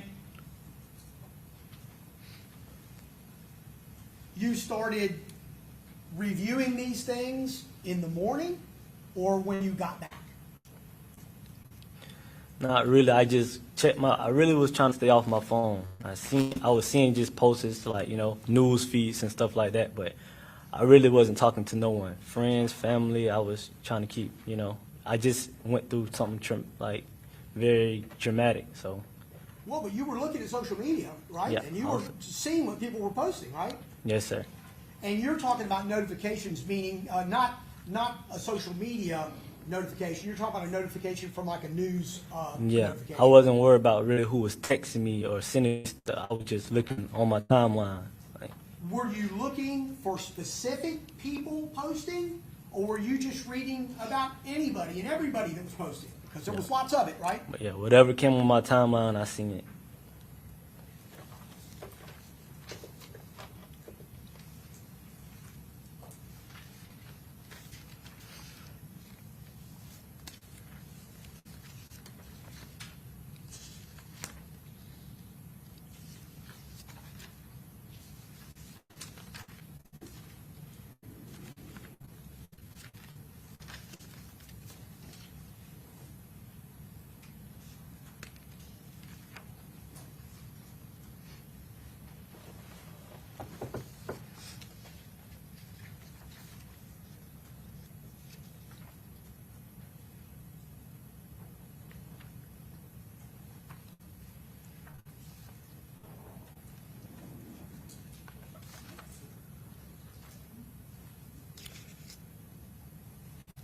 So, Mr. Howard, you talked about this conversation where you alleged that Mr. Murphy told you in Jacksonville, I forgive you, right? Correct. And you didn't really respond to that, correct? No, sir.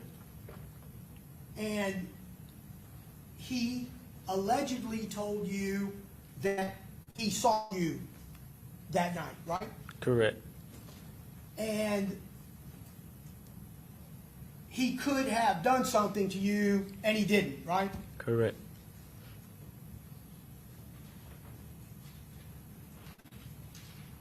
He was talking about allegedly you paying attention, right? Correct. And you were paying attention at Truth because you kind of protect Charles Jones, right? I want to say protect. Well, you watch out for his back and you make sure about what's going on around you, right? Correct. And you were concerned because there were some cars in that Truth parking lot that bothered you, right? Correct. And it was because the headlights were on in these cars, right? Correct. And it gave you an uneasy feeling despite nobody really doing anything in particular, right? Rephrase that. Nobody had done anything, but they were there. They were in the Truth parking lot. Correct. And you being observant, like you are, were Correct. looking at them, right? Correct. And that's what you believe that Mr. Murphy was allegedly telling you, that he saw you there, right? Correct.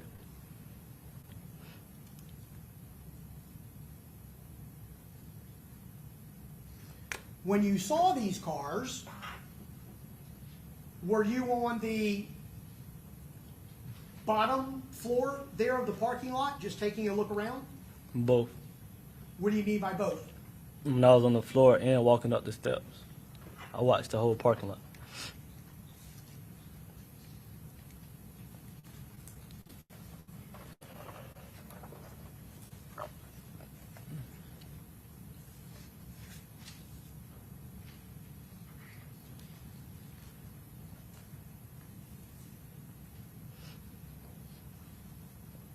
You want to approach the clerk briefly?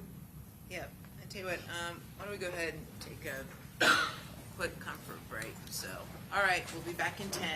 All right.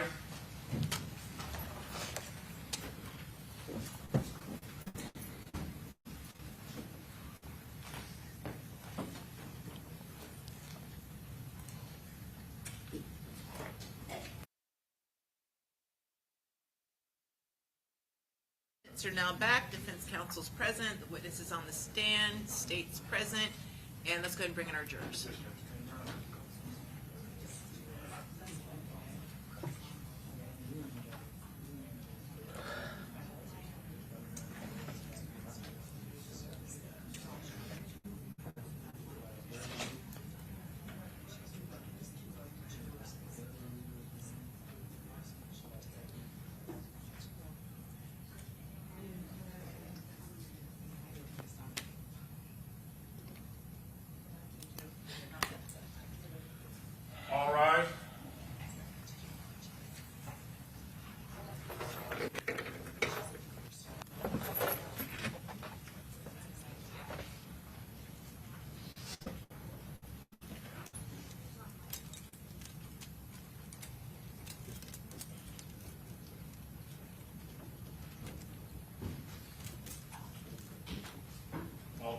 Okay, very good. Everyone have a seat.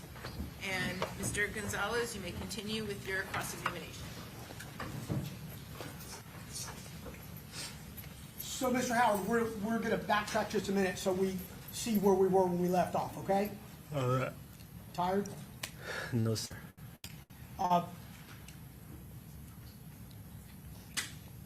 So you're alleging that Mr. Murphy told you that he's seen you on the corner, and you guys are referring to Truth Lounge, correct? Correct. And he said he could have hopped out, gotcha, but you was paying attention. Is that fair? That's what you said your conversation allegedly with him was, right? Correct. And there was a time when you looked out in the parking lot and you saw some cars in the parking lot that bothered you, right? Correct.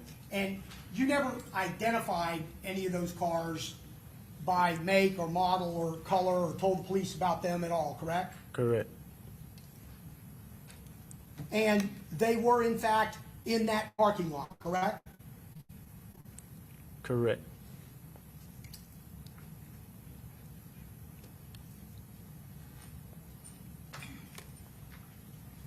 And this conversation that you're alleging and testifying to today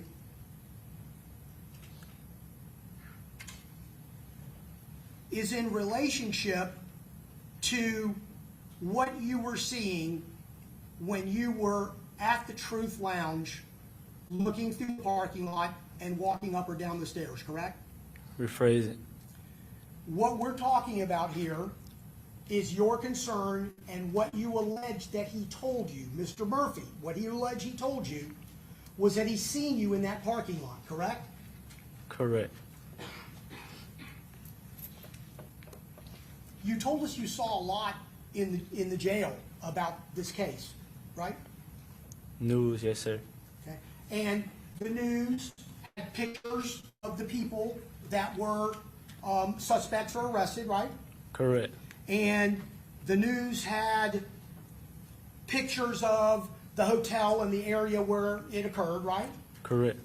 And the news had a video of what occurred, where the people were shooting from, where the cars were. It was like a clip of the actual shooting, wasn't it? Correct. How many times did you see that? They played it a lot. I've seen it on the news numerous times.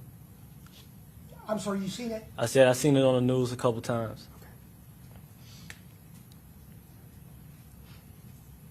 You didn't see the shooters while you were there that night, correct? Correct. You didn't see anybody come out and start to shoot. Correct. But you did, in fact, see it when it was played on the TV, and you could take a look back and see how it laid out once you saw the clip, right? The people, where they were, how the shooting took place. Correct. Did you see your car in that clip? Correct.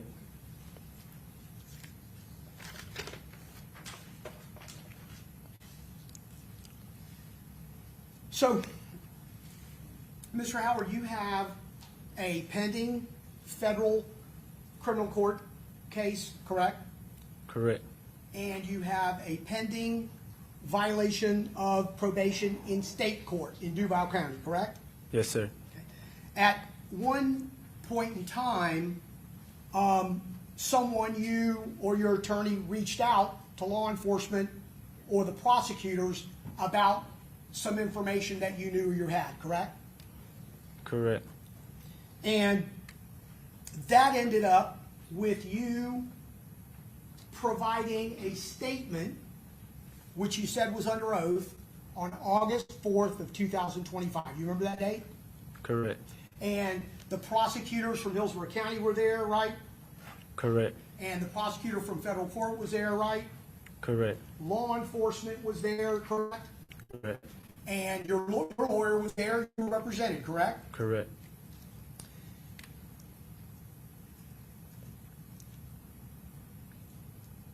But even though you don't talk to the police about things like this, you never do, You did then, didn't you? Correct. You talked a lot for a couple hours, didn't you? Correct. That would be a little bit different than what you normally would do with the police, isn't it? Correct.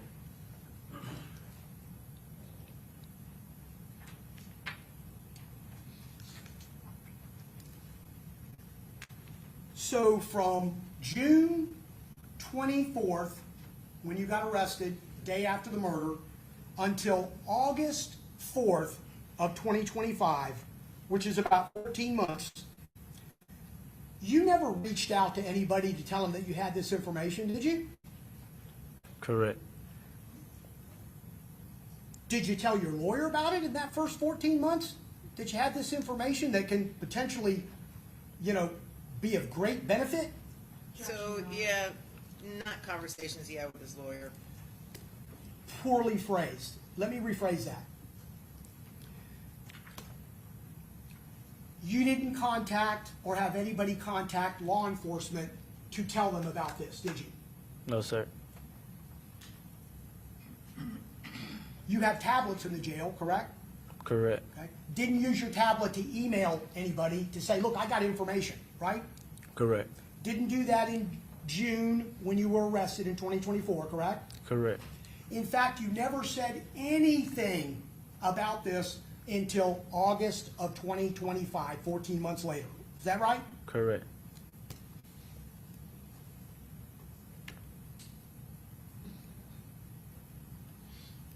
But what did happen is that you had already pled guilty to your federal charges, right?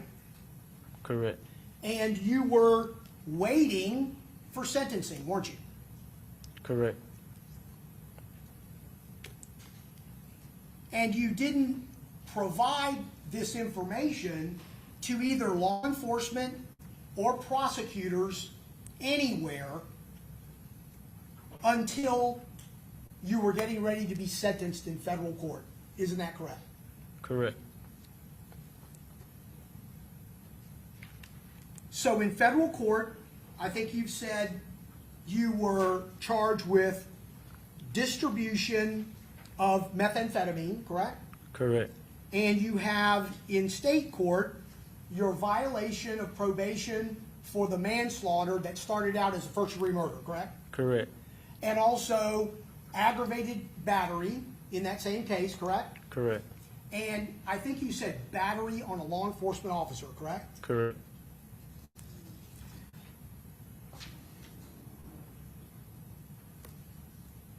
Your sentencing in federal court has been continued 3 or 4 times already, hasn't it?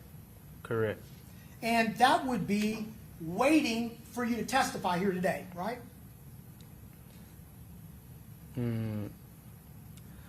Well, it's something that else contained in my federal case. Well, you already pled guilty to it. Once you plead guilty to it, you get set for sentencing, don't you? Yes, sir. And then if you don't want to be sentenced on a certain day, you ask to move the sentencing, right? Yes, sir. And you guys have done that. You and your lawyer have done that at least 3 times, correct? Yes, sir. And you're now getting ready to be sentenced again after this testimony, right? Yes, sir. And so you sold a half a pound of methamphetamine to an Yeah, we're not gonna get into the details, okay? Unless it's some special relevance. So do we need to approach? Can we approach that? Yep.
And I think you told us that during the course of these offenses, you use your telephone, correct? My email, yes, sir.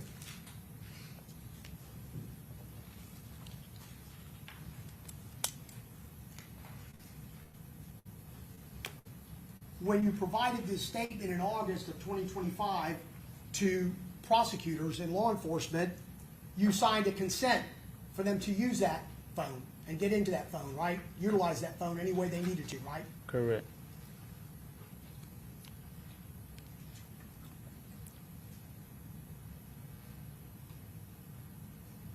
You have some enhancements to deal with in federal court because of your prior criminal history, don't you? Correct. So it's not just regularly what the guidelines may call for. You also have, because of those priors, a possibility of enhanced sentencing, correct? Correct. Already, one of the two charges in your federal case was dropped, correct? Correct. And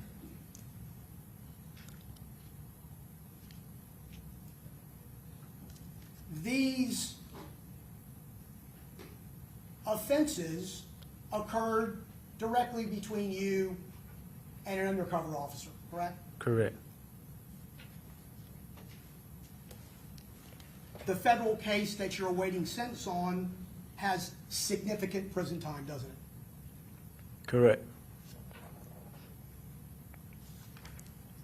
In fact, the maximum penalty is life in prison, isn't it? Correct.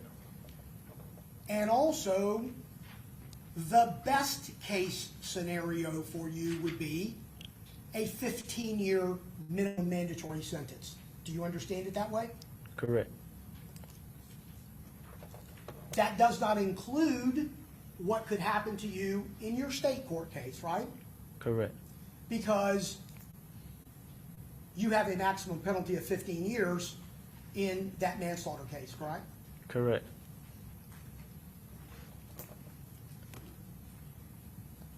And you entered into a plea agreement with the federal government, right? Correct. But that plea agreement doesn't set out what your sentence is going to be, does it? Correct. It doesn't tell you, I plead guilty to this and I get this sentence, right? Correct. In fact, that is left up to a judge, right? Correct. But a federal prosecutor can file a motion in order to ask a judge to give you less time, right? Correct. Do you know what 5K 1.1 is? Have you been spoken to about that? I know what it We're is. not gonna invade any attorney-client privilege, okay? Are you aware of what 5K 1.1 is? I know what it is, yes, sir. And it allows for departures in sentencing than what the minimums and maximums would be, correct? Correct.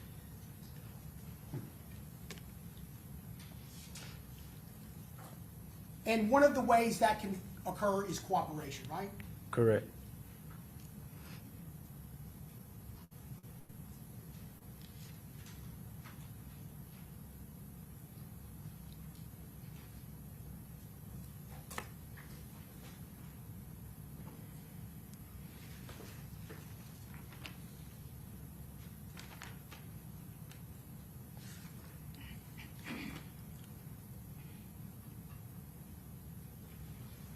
Your plea agreement was signed way back in February of 2025, right? Correct. You could have been sentenced a long, long time ago, right? Correct. But after your statement in August of 2025, we're still waiting for that to happen, right? Correct. For people to evaluate what you're doing here today, right? I wouldn't say that. I don't know how to answer that. Can you rephrase it? Are you aware of any other reason why your sentencing had been put off so long? Correct. May 1st, well, just this upcoming May 1st, a federal law has changed in my case, so Well, you don't want to serve a 15-year minimum mandatory in federal prison, do you? No, sir. And you don't want to serve any more time if you can help it in your manslaughter and aggravated battery case in state court, do you? No, sir. And you would do about anything for that not to happen, wouldn't you, Mr. Howard? I don't want to say anything. But Right? Well, you wouldn't go out and commit another crime, right? no, sir. And, you know, you wouldn't get in trouble in jail or in prison because that could harm what could happen to you, correct? Correct. But what might be of significant benefit to you is what you're saying here today, right? I'm here because Well- I was subpoenaed here. You've spoken to prosecutors about wanting to get benefit for what you're saying here today, right? If it helps, it helps. But I'm here because I got subpoenaed. Oh, I know you got a subpoena, but the bottom line is you would have never got a subpoena unless you told somebody that you had information to give. Now, would you? Because nobody would have known. Correct. Sustained, and we're getting into a lot of asked and answered territory too. Yes, Judge. You would like to have cooperation and get a benefit and a reduced sentence for the story that you're telling today, would you not? I would like to not get a contempt court and not providing or answering questions that will help me further violate my state probation. Nobody reached out to you before you reached out to somebody else to say you had this information, did they? Correct.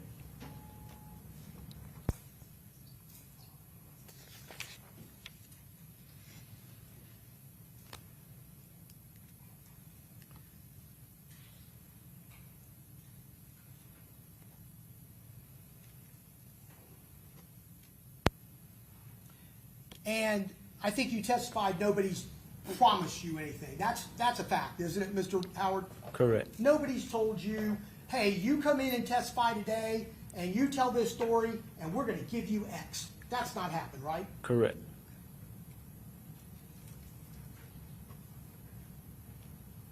But you absolutely want that assistance, given an opportunity to have it, right? Objection, Your Honor. Ask and answer. Sustained. Rephrase your question. Well, we don't need to. I Don't need sustain to. the objection. As to asked and answered. Mr. Howard,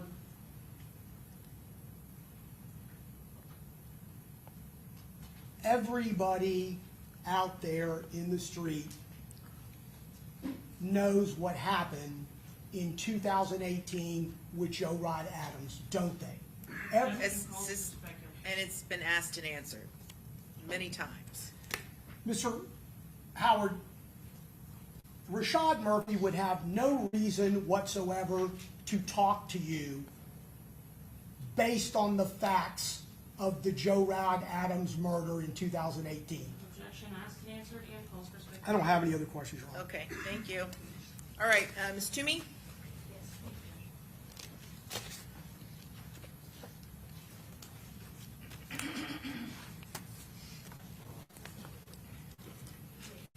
Yep. Good afternoon, Mr. Howard. How are you? I'm doing good. How about yourself? I'm doing well. Yes, ma'am. All right, so let's start off with kind of where State's asked you a bunch of questions. Mr. Gonzalez has asked you a bunch of questions about these different areas in Jacksonville, okay? Yes, ma'am. I think you testified for the state that you would never admit to being part of a gang, right? Correct. But in the same context, there is what's known as 6 Block, right? Yes, ma'am. Which is purely, according to you, a neighborhood in Jacksonville, right? Yes, ma'am. And then there is 45th Avenue, I think, Avenue B, Yes, ma'am. and that's kind of where you lived in Jacksonville. Yes, ma'am. And Charles Jones was part of 6 Block, right? Correct. Yes, And- ma'am. And that's like an apartment building, an apartment complex, Yes, ma'am. right? And then you have other areas located in Jacksonville, 1,200. What other cliques or neighborhoods? Yeah, several. There's a lot in Jacksonville. Give me a few. Yeah, Sherwood, 21st, Lackawanna, all different IDs. Outies? Yes, ma'am. And would you agree with me that these different cliques, these different neighborhoods have no like leader, or they're just really groups of individuals that hang out because they are from the same neighborhood? Correct. Now, there's been a lot of talk about your conviction for the murder of Joe Rod Adams. Correct. And that homicide occurred in 2018, Correct. August of 2018. Yes, ma'am. And you would agree with me that you, along with another individual by the name of Adrian Gaynor, who also goes by Bibby, right? You both were a potential suspect in that homicide. Yes, ma'am. But you basically took the fall for Bibby, or Adrian Gaynor, who was your best friend, right? Correct. And Bibby, along with Foolio, were, according to you, your prior testimony, were best friends, your best friends. Rephrase it. You, Bibby, and Foolio were close friends, right? Correct. And you're originally charged with first-degree murder Correct. for that homicide. Yes, ma'am. You were arrested, what, almost immediately? Correct. And Adrian Gaynor was out in town. He wasn't arrested, right? Yes, ma'am. So you were arrested. Bibby, Adrian Gaynor, was out on the streets, and then eventually he gets killed, right? Yes, ma'am. Because everybody really thinks, word on the streets, is that he was actually responsible for Joe Rod Adams' death, right? Correct. But you took the fall for it, right? Yes, ma'am. And I think it was the prosecutor that asked you, the state that asked you that you've never admitted or told anyone that Bibby or Adrian Gaynor was actually responsible for Joe Rod Adams' death, Correct. right? And does Joe Rod Adams have a nickname? Yes, ma'am. Is it Spaz? Yes, ma'am. And actually, that's not really true when you told the jury that you never told on your best friend that he was actually responsible for Spaz's death. Rephrase it.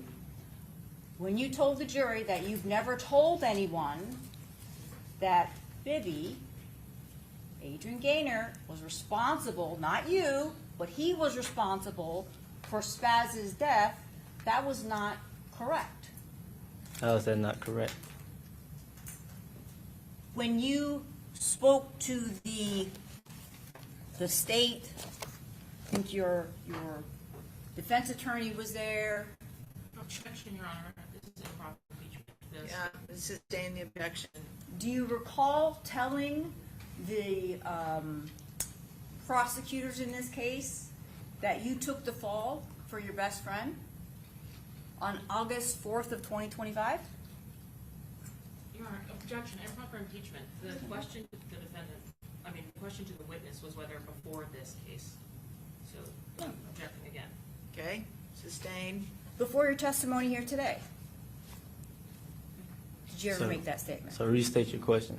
Before your testimony here today, did you ever tell anyone that you took the fall for your best friend?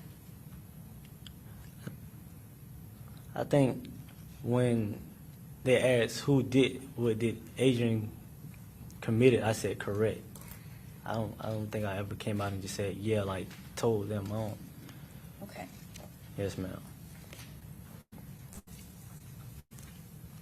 So I'm going to refer counsel in defense to page 52, August 4th, 2025, transcription of recorded sworn statement. You recall giving a sworn statement on August 4th of 2025, right? Correct. Your federal, or your defense attorney in your federal case was there. Correct. Members of the state attorney's office was there. Correct. I believe Detective Ramos of TPD was there. Correct. And you were placed under oath to tell the truth, like you were today, Correct. right? And during that interview, you indicated that basically, I basically took the rap for my best friend. But he ended up essentially getting killed shortly thereafter, Correct. right? Correct. I'll move on.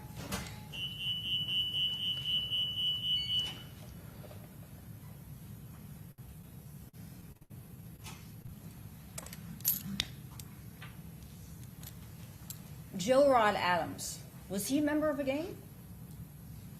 I can't tell. I can't say. I didn't know him. Okay, in fact, you had previously testified that he was not in a gang. Yeah, I can't. I don't know him. I can't say. Okay, so you don't know either way whether he was involved in a No, gang ma'am. or what. Once again, according to you, quote the state, you would never say that you were in a gang. No, ma'am. Because all of these individuals that you associated with or didn't get along with, it's kind of like being in high school, right? You have the jocks, the nerds. They don't Is that really. a question or a comment? What's your question? It's a question. They don't really get along, right? Just like these cliques or these groups in Jacksonville don't get along, Correct. right? Yes, ma'am. Different sides of the streets or grow up in different parts of the neighborhood. Yes, ma'am.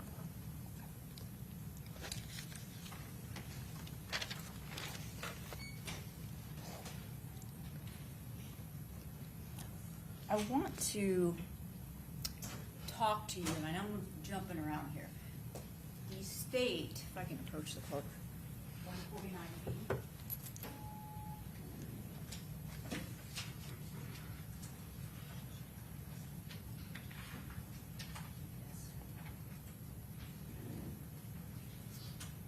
You had indicated on direct with the state attorney's office that you were very cautious in trying to protect, obviously, yourself and Charles Jones on that evening when you came down to Tampa, right? Yes, ma'am. But isn't it true at some point in the evening that you and Mr. Jones had gotten into an argument? Correct. And that argument took place at Teasers. No, wait, take that back. Truth 18. Correct. Right? Am I right about that? Correct. Okay. And the argument was about what? Him drinking and consuming drugs, drinking alcohol. Along with him posting where his location was, right? Correct. Wasn't that part of the argument? Both. Correct. Both. And then when you left Truth 18, you actually didn't ride with Charles Jones, right? Correct. You left Truth 18 with someone else. Correct. And that would have been what, Armani Turner Correct. and another female? Correct. And so 149B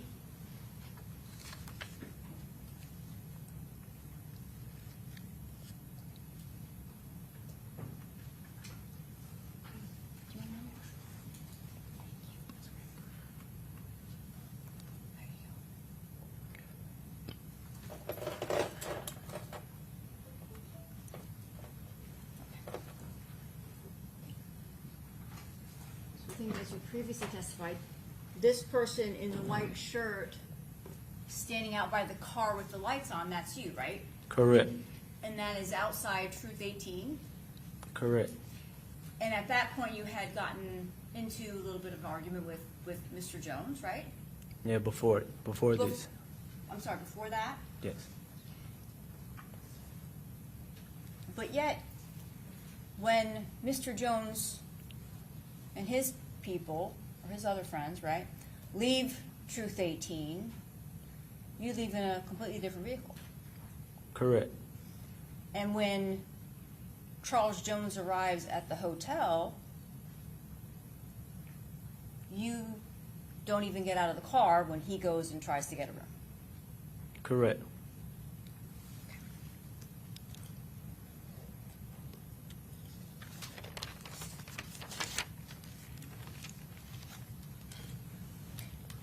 Now, you would agree with me that Mr. Jones is not well liked, right? Correct. And you yourself and Mr. Jones are well-known individuals, right? Correct. And that was part of the problem with Mr. Jones posting his location because you were concerned about that, right? Correct. Because people love you and people hate you. Correct. That's you, right? Yes, ma'am. And Mr. Jones, Charles Yes. Jones. Yes, ma'am. And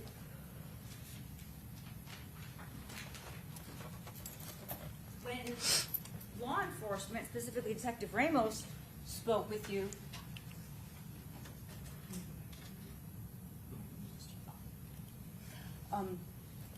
when you spoke with Detective Ramos that night, right, June 23rd, you didn't tell him, and in fact, let me take that back. You actually told him that you had no idea who could have been responsible for this. Correct. And that there had been no threats online that you knew of, right? Correct. That's what you told Detective Ramos. Correct. And it could have been just a crazy fan. Correct. That's what you told Detective Ramos, right? Correct. And that you were not involved in a gang. Correct. That although your fans and the people that know you and Charles Jones, Foolio, they think that you guys are involved in 6 Block, right? Correct.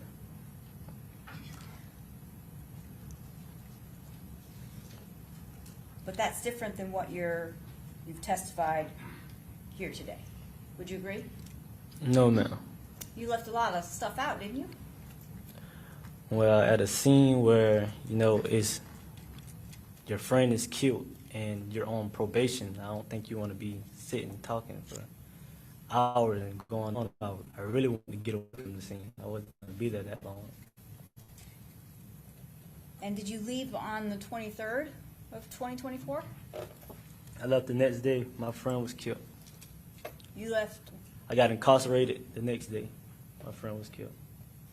right, but you got incarcerated on June 24th of 2024 because that was like the last time you distributed Violation methamphetamine, of I think, probation. right? Correct. To the undercover CI? Objection, Your Honor, same objection. Sustain the objection.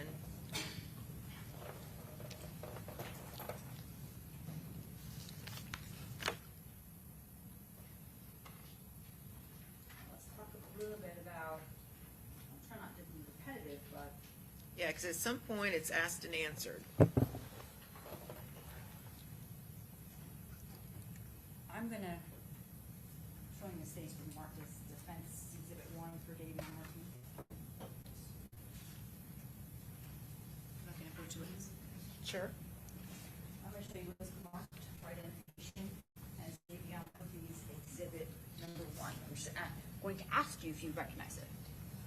Yes, ma'am. Okay, and is that your signature? Yes, ma'am. Is that how you recognize it? Yes, ma'am. Okay, you wanna just flip through it? To make sure? Yes, ma'am. I'm sorry. Yes, ma'am. Yes, you recognize it? Yes, ma'am. At this point in time, I would move into evidence marked as defense exhibit 1 for David Murphy. No objection to the defense of any evidence in the state's case. Okay. Thank you. Admitted. Now, in this exhibit, I don't know if you can see that or not. ultimately, this photo pack or this photo array was provided to you on August 12th of 2025, right? Yes, ma'am. And there were a bunch of photos that you were shown, right? Yes, ma'am. And you did not select, or were unable to select anyone that you could identify as Mr. Davion Murphy, correct? Yes, ma'am.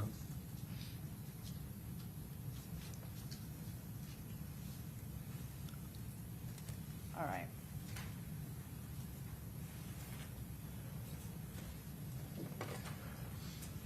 And just briefly about your pending federal charges. Your charges in federal court are pending, have been continued multiple times. Sustained.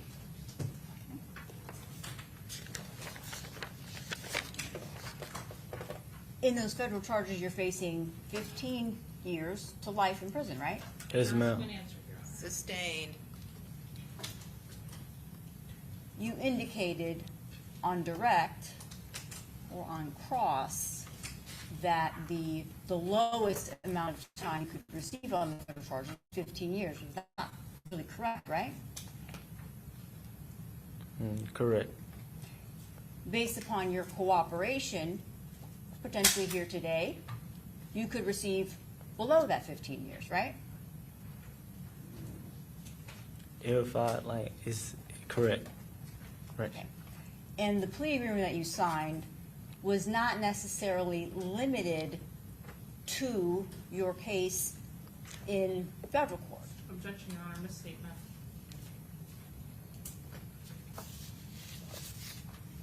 Sustained. Judge Queen, approach. Yeah, come on up.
All right, what's your next question? I just have a moment, Judge. Sure.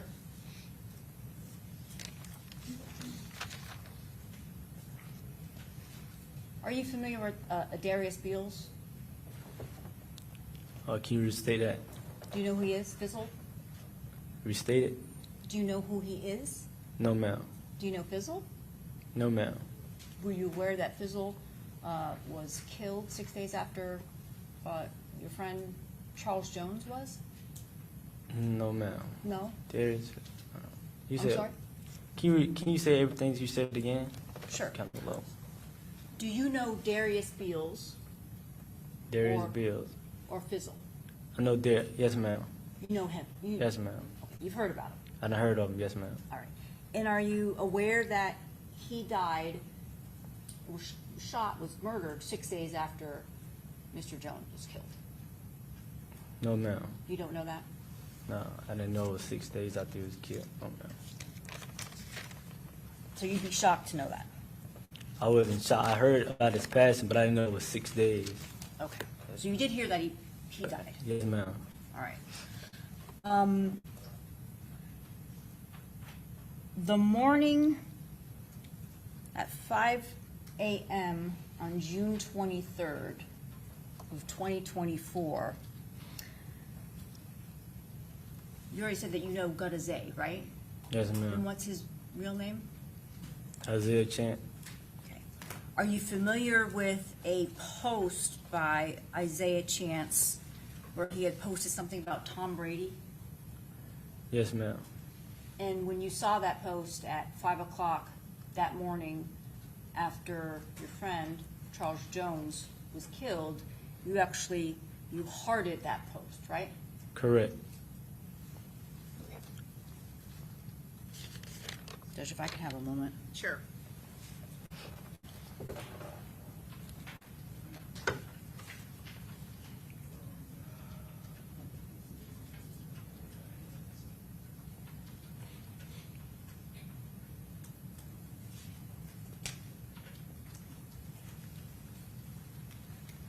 Thank you, Mr. Howard. Yes, ma'am. Okay, thank you, Ms. Toomey. Ms. Finkelstein, are you crossing this witness? Okay, go ahead. Yep.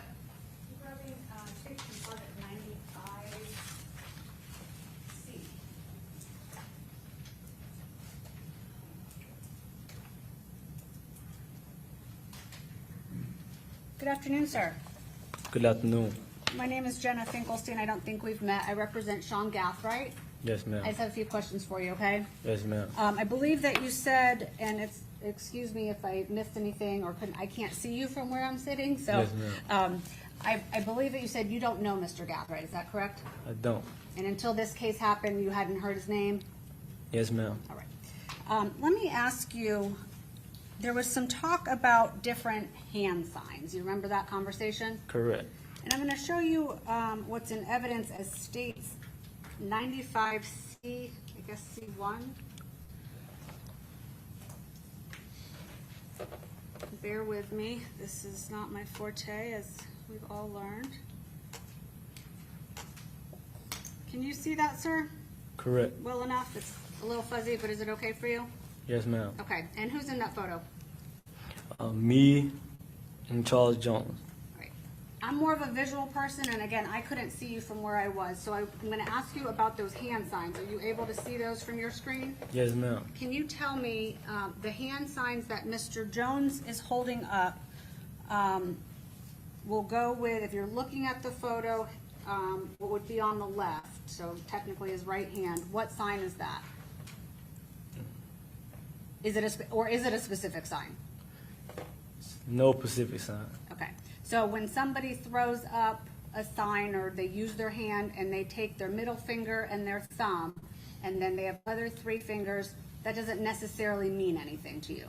Correct. Okay. So if we hear that that means 1,200, that could be true, Yes, ma'am. but it also could be just something that Mr. Jones and other people throw up, right? Correct. Your understanding, Mr. Jones was not affiliated with and was actually, I guess, in opposition to people associated with 1,200, right? Correct. And from what you know, who else is in that photo? Is that you? Yes, ma'am.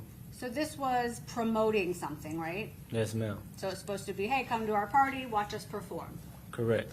This isn't what you would consider or what we've maybe heard referenced as a diss, right? No, ma'am. This was a good thing. Correct. Okay. And this wasn't directed at anybody other than people in Tampa to come watch you perform. Correct. Okay, sir. I don't have any other questions. Thank you. Okay. Okay, Mr. Petridis?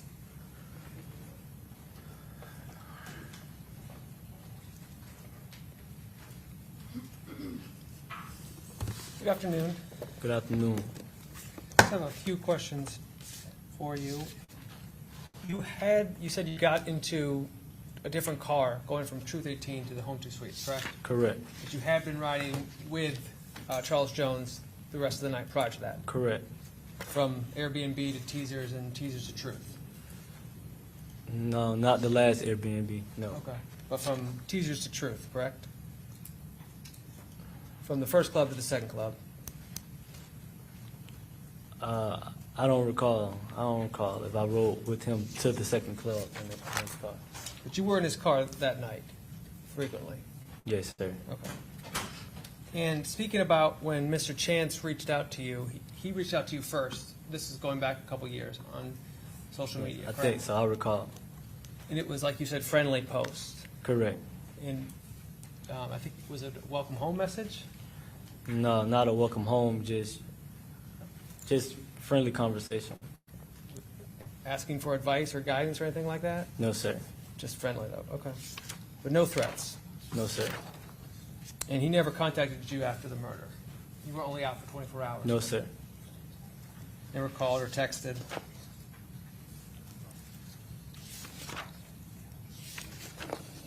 And Mr. Chance, he's not a diss rapper. Doesn't do diss raps, correct? Not the songs I heard. No, sir. He's not known to diss people or stuff like that. Reset what you said. He's not known to do that, to diss people, to do stuff like that. No, sir. Not that I know of. I don't. Judge, can I have a moment? Yes.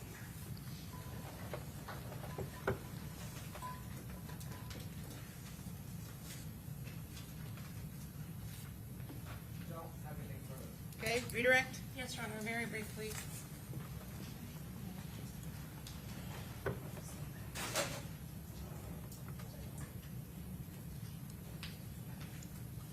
Sir, you were asked about hand signs just a few minutes ago. You gave us already a depiction of 6, is that right? Correct.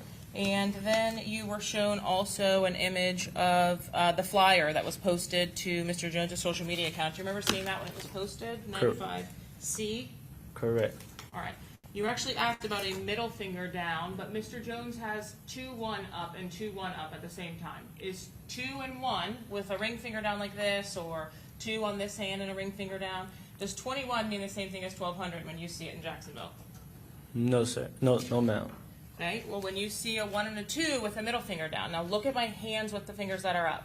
Is that indicative of 1200? Yes, ma'am. Okay, but 2-1 is something different. Have you thrown 2-1 before? Yes, ma'am. Is that something from another origin? Yes, ma'am. What is that from? Well, you got in Chicago, they throw up that sign a lot. Like Jacksonville, like Chicago. So. Is there a big rapper in is there a big rapper in Chicago that Jacksonville's friendly with that does that same thing? Yes, ma'am. Is that different than the sign that we've seen 1200? Yes, ma'am. You were asked on direct also about the 6. Are there signs that are also used to be disrespectful to the ops or to the other side? Yes, ma'am. What would that look like? Like putting up like a gun or something to a 6 or shooting Okay, at a so 6. if I put 6 block on one hand and then a gun to it, is that meant to be disrespectful? Yes, ma'am. Okay, what about if I put a 6 downwards? Yes, ma'am. How about any of the other signs? If you put them upside down, if you put a gun to it, are those signs that are meant to be disrespectful? Yes, ma'am. During drill raps or during disrespect that's being done in photographs, do you often also see trolling of using the other side's gang sign when speaking about something specifically? Yes, ma'am. Mr. Gonzalez asked you whether Mr. Murphy called you from a number that you recognized or whether you could recall the phone number that Rashad Murphy called you from. Do you remember that number by heart? No, ma'am. Did you make it a point to utilize your own personal phone number when you were calling a rival, or did you make it a point to utilize something else? Yes, ma'am. I'll use like my email or something.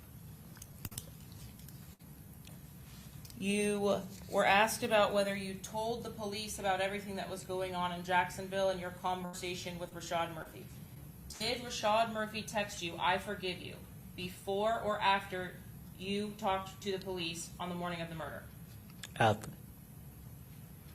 did you have a phone conversation with him about his forgiveness before or after you talked to the police on the morning of the murder? After. When you were interviewed with an investigative subpoena with your attorney for the first time in custody of the federal government, you had already pled out on your federal case 6 or 8 months before. Is that what your testimony was? Correct. And your sentencing hearing from that had been set off already, Correct. before you ever had contact in any capacity with anyone from the state. Correct. Have you had an opportunity to see and review your plea agreement in your federal case? Yes, ma'am. Do you understand that there's nothing that you would receive or assistance of some kind granted to you or guaranteed to you or given to you pursuant to your agreement with the federal government? Yes, ma'am. And you're leading to, so sustain as to the question on the table. Have you been promised anything from anyone from the Hillsborough County State Attorney's Office in this case? No, ma'am. Do you understand the consequences of failing to comply with the subpoena? Yes, ma'am.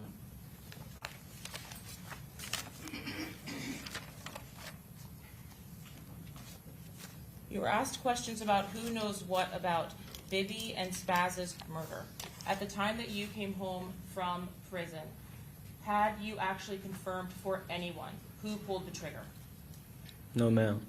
But in the events that occurred on the night of that murder, there were several witnesses, I presume, in that case. Yes, ma'am. But you had not confirmed that for anyone. Yes, ma'am. Was that the subject of your conversations before Charles Jones died with Rashad Murphy? Correct. Did you even confirm to him whether or not it was you that pulled the trigger that killed his cousin? I did.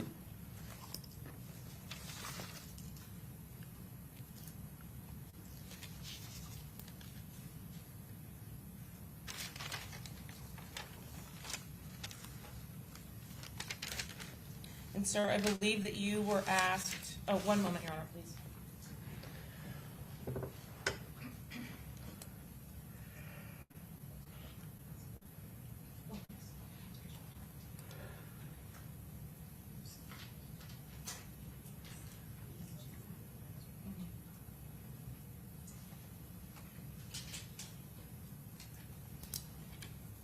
In your conversations with Isaiah Chance prior to the homicide itself or leading up to the homicide, did you have a conversation about the flyers that we saw on the monitor here? Yes, ma'am. What was that conversation? You just like that silly and to be careful. That was silly Yeah. To and be careful. Yeah. Was it silly to put the address on the flyers? Yes, ma'am. When you met with the federal prosecutors with your investigative subpoena, did you provide to them the password for your phone or your email, iCloud accounts, or whatever it was? No, ma'am. Did you give them a consent form to search the device? Yes, ma'am. And did you provide to them your account information to attempt to enter the device? No, ma'am. Did you provide to them your email? Yes, ma'am. Do you have or did you have at that time your password? No, ma'am. How long after your arrest had it been that that meeting occurred? Over a year. And lastly, you were asked on direct examination whether you had previously identified Xavier Edwards as Fat Boy. Do you recall having a deposition in this case with the defense attorneys seated at these tables? Yes, ma'am. Do you recall what that is, where you sit down and you answer questions? Deposition. Yes, ma'am. Do you recall being asked, do you know an individual that goes by the name of Fat Boy? I don't recall. Would it refresh your memory if I showed you a copy of the transcript from that? Yes, ma'am. Your Honor, may I approach the witness? Yes.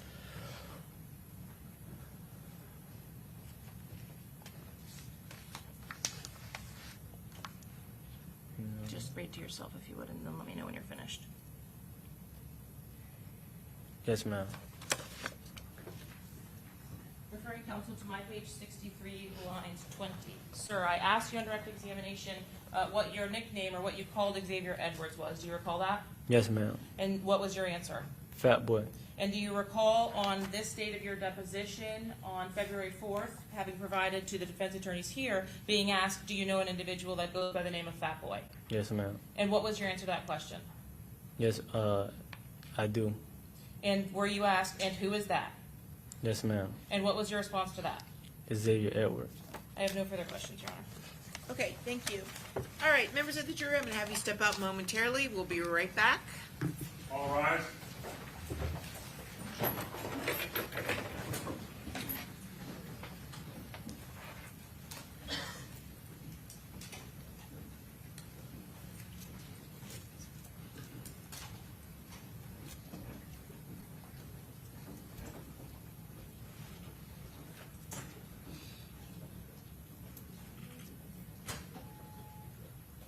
All jurors are out, Judge.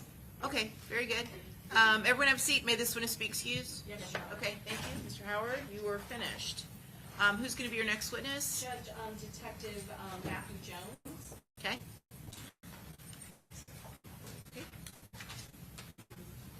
So once we get Mr. Howard out, then we can go and bring our jury back in. And are you going to put Ramos back on the stand today or tomorrow? Yes, Judge. Okay. So how long is Detective Jones going to take? He is not going to take very long. We do have before Ramos, Molly Carter with DNA. Okay. She'll take a little bit. Okay. Time for a couple of. If you need it, yes.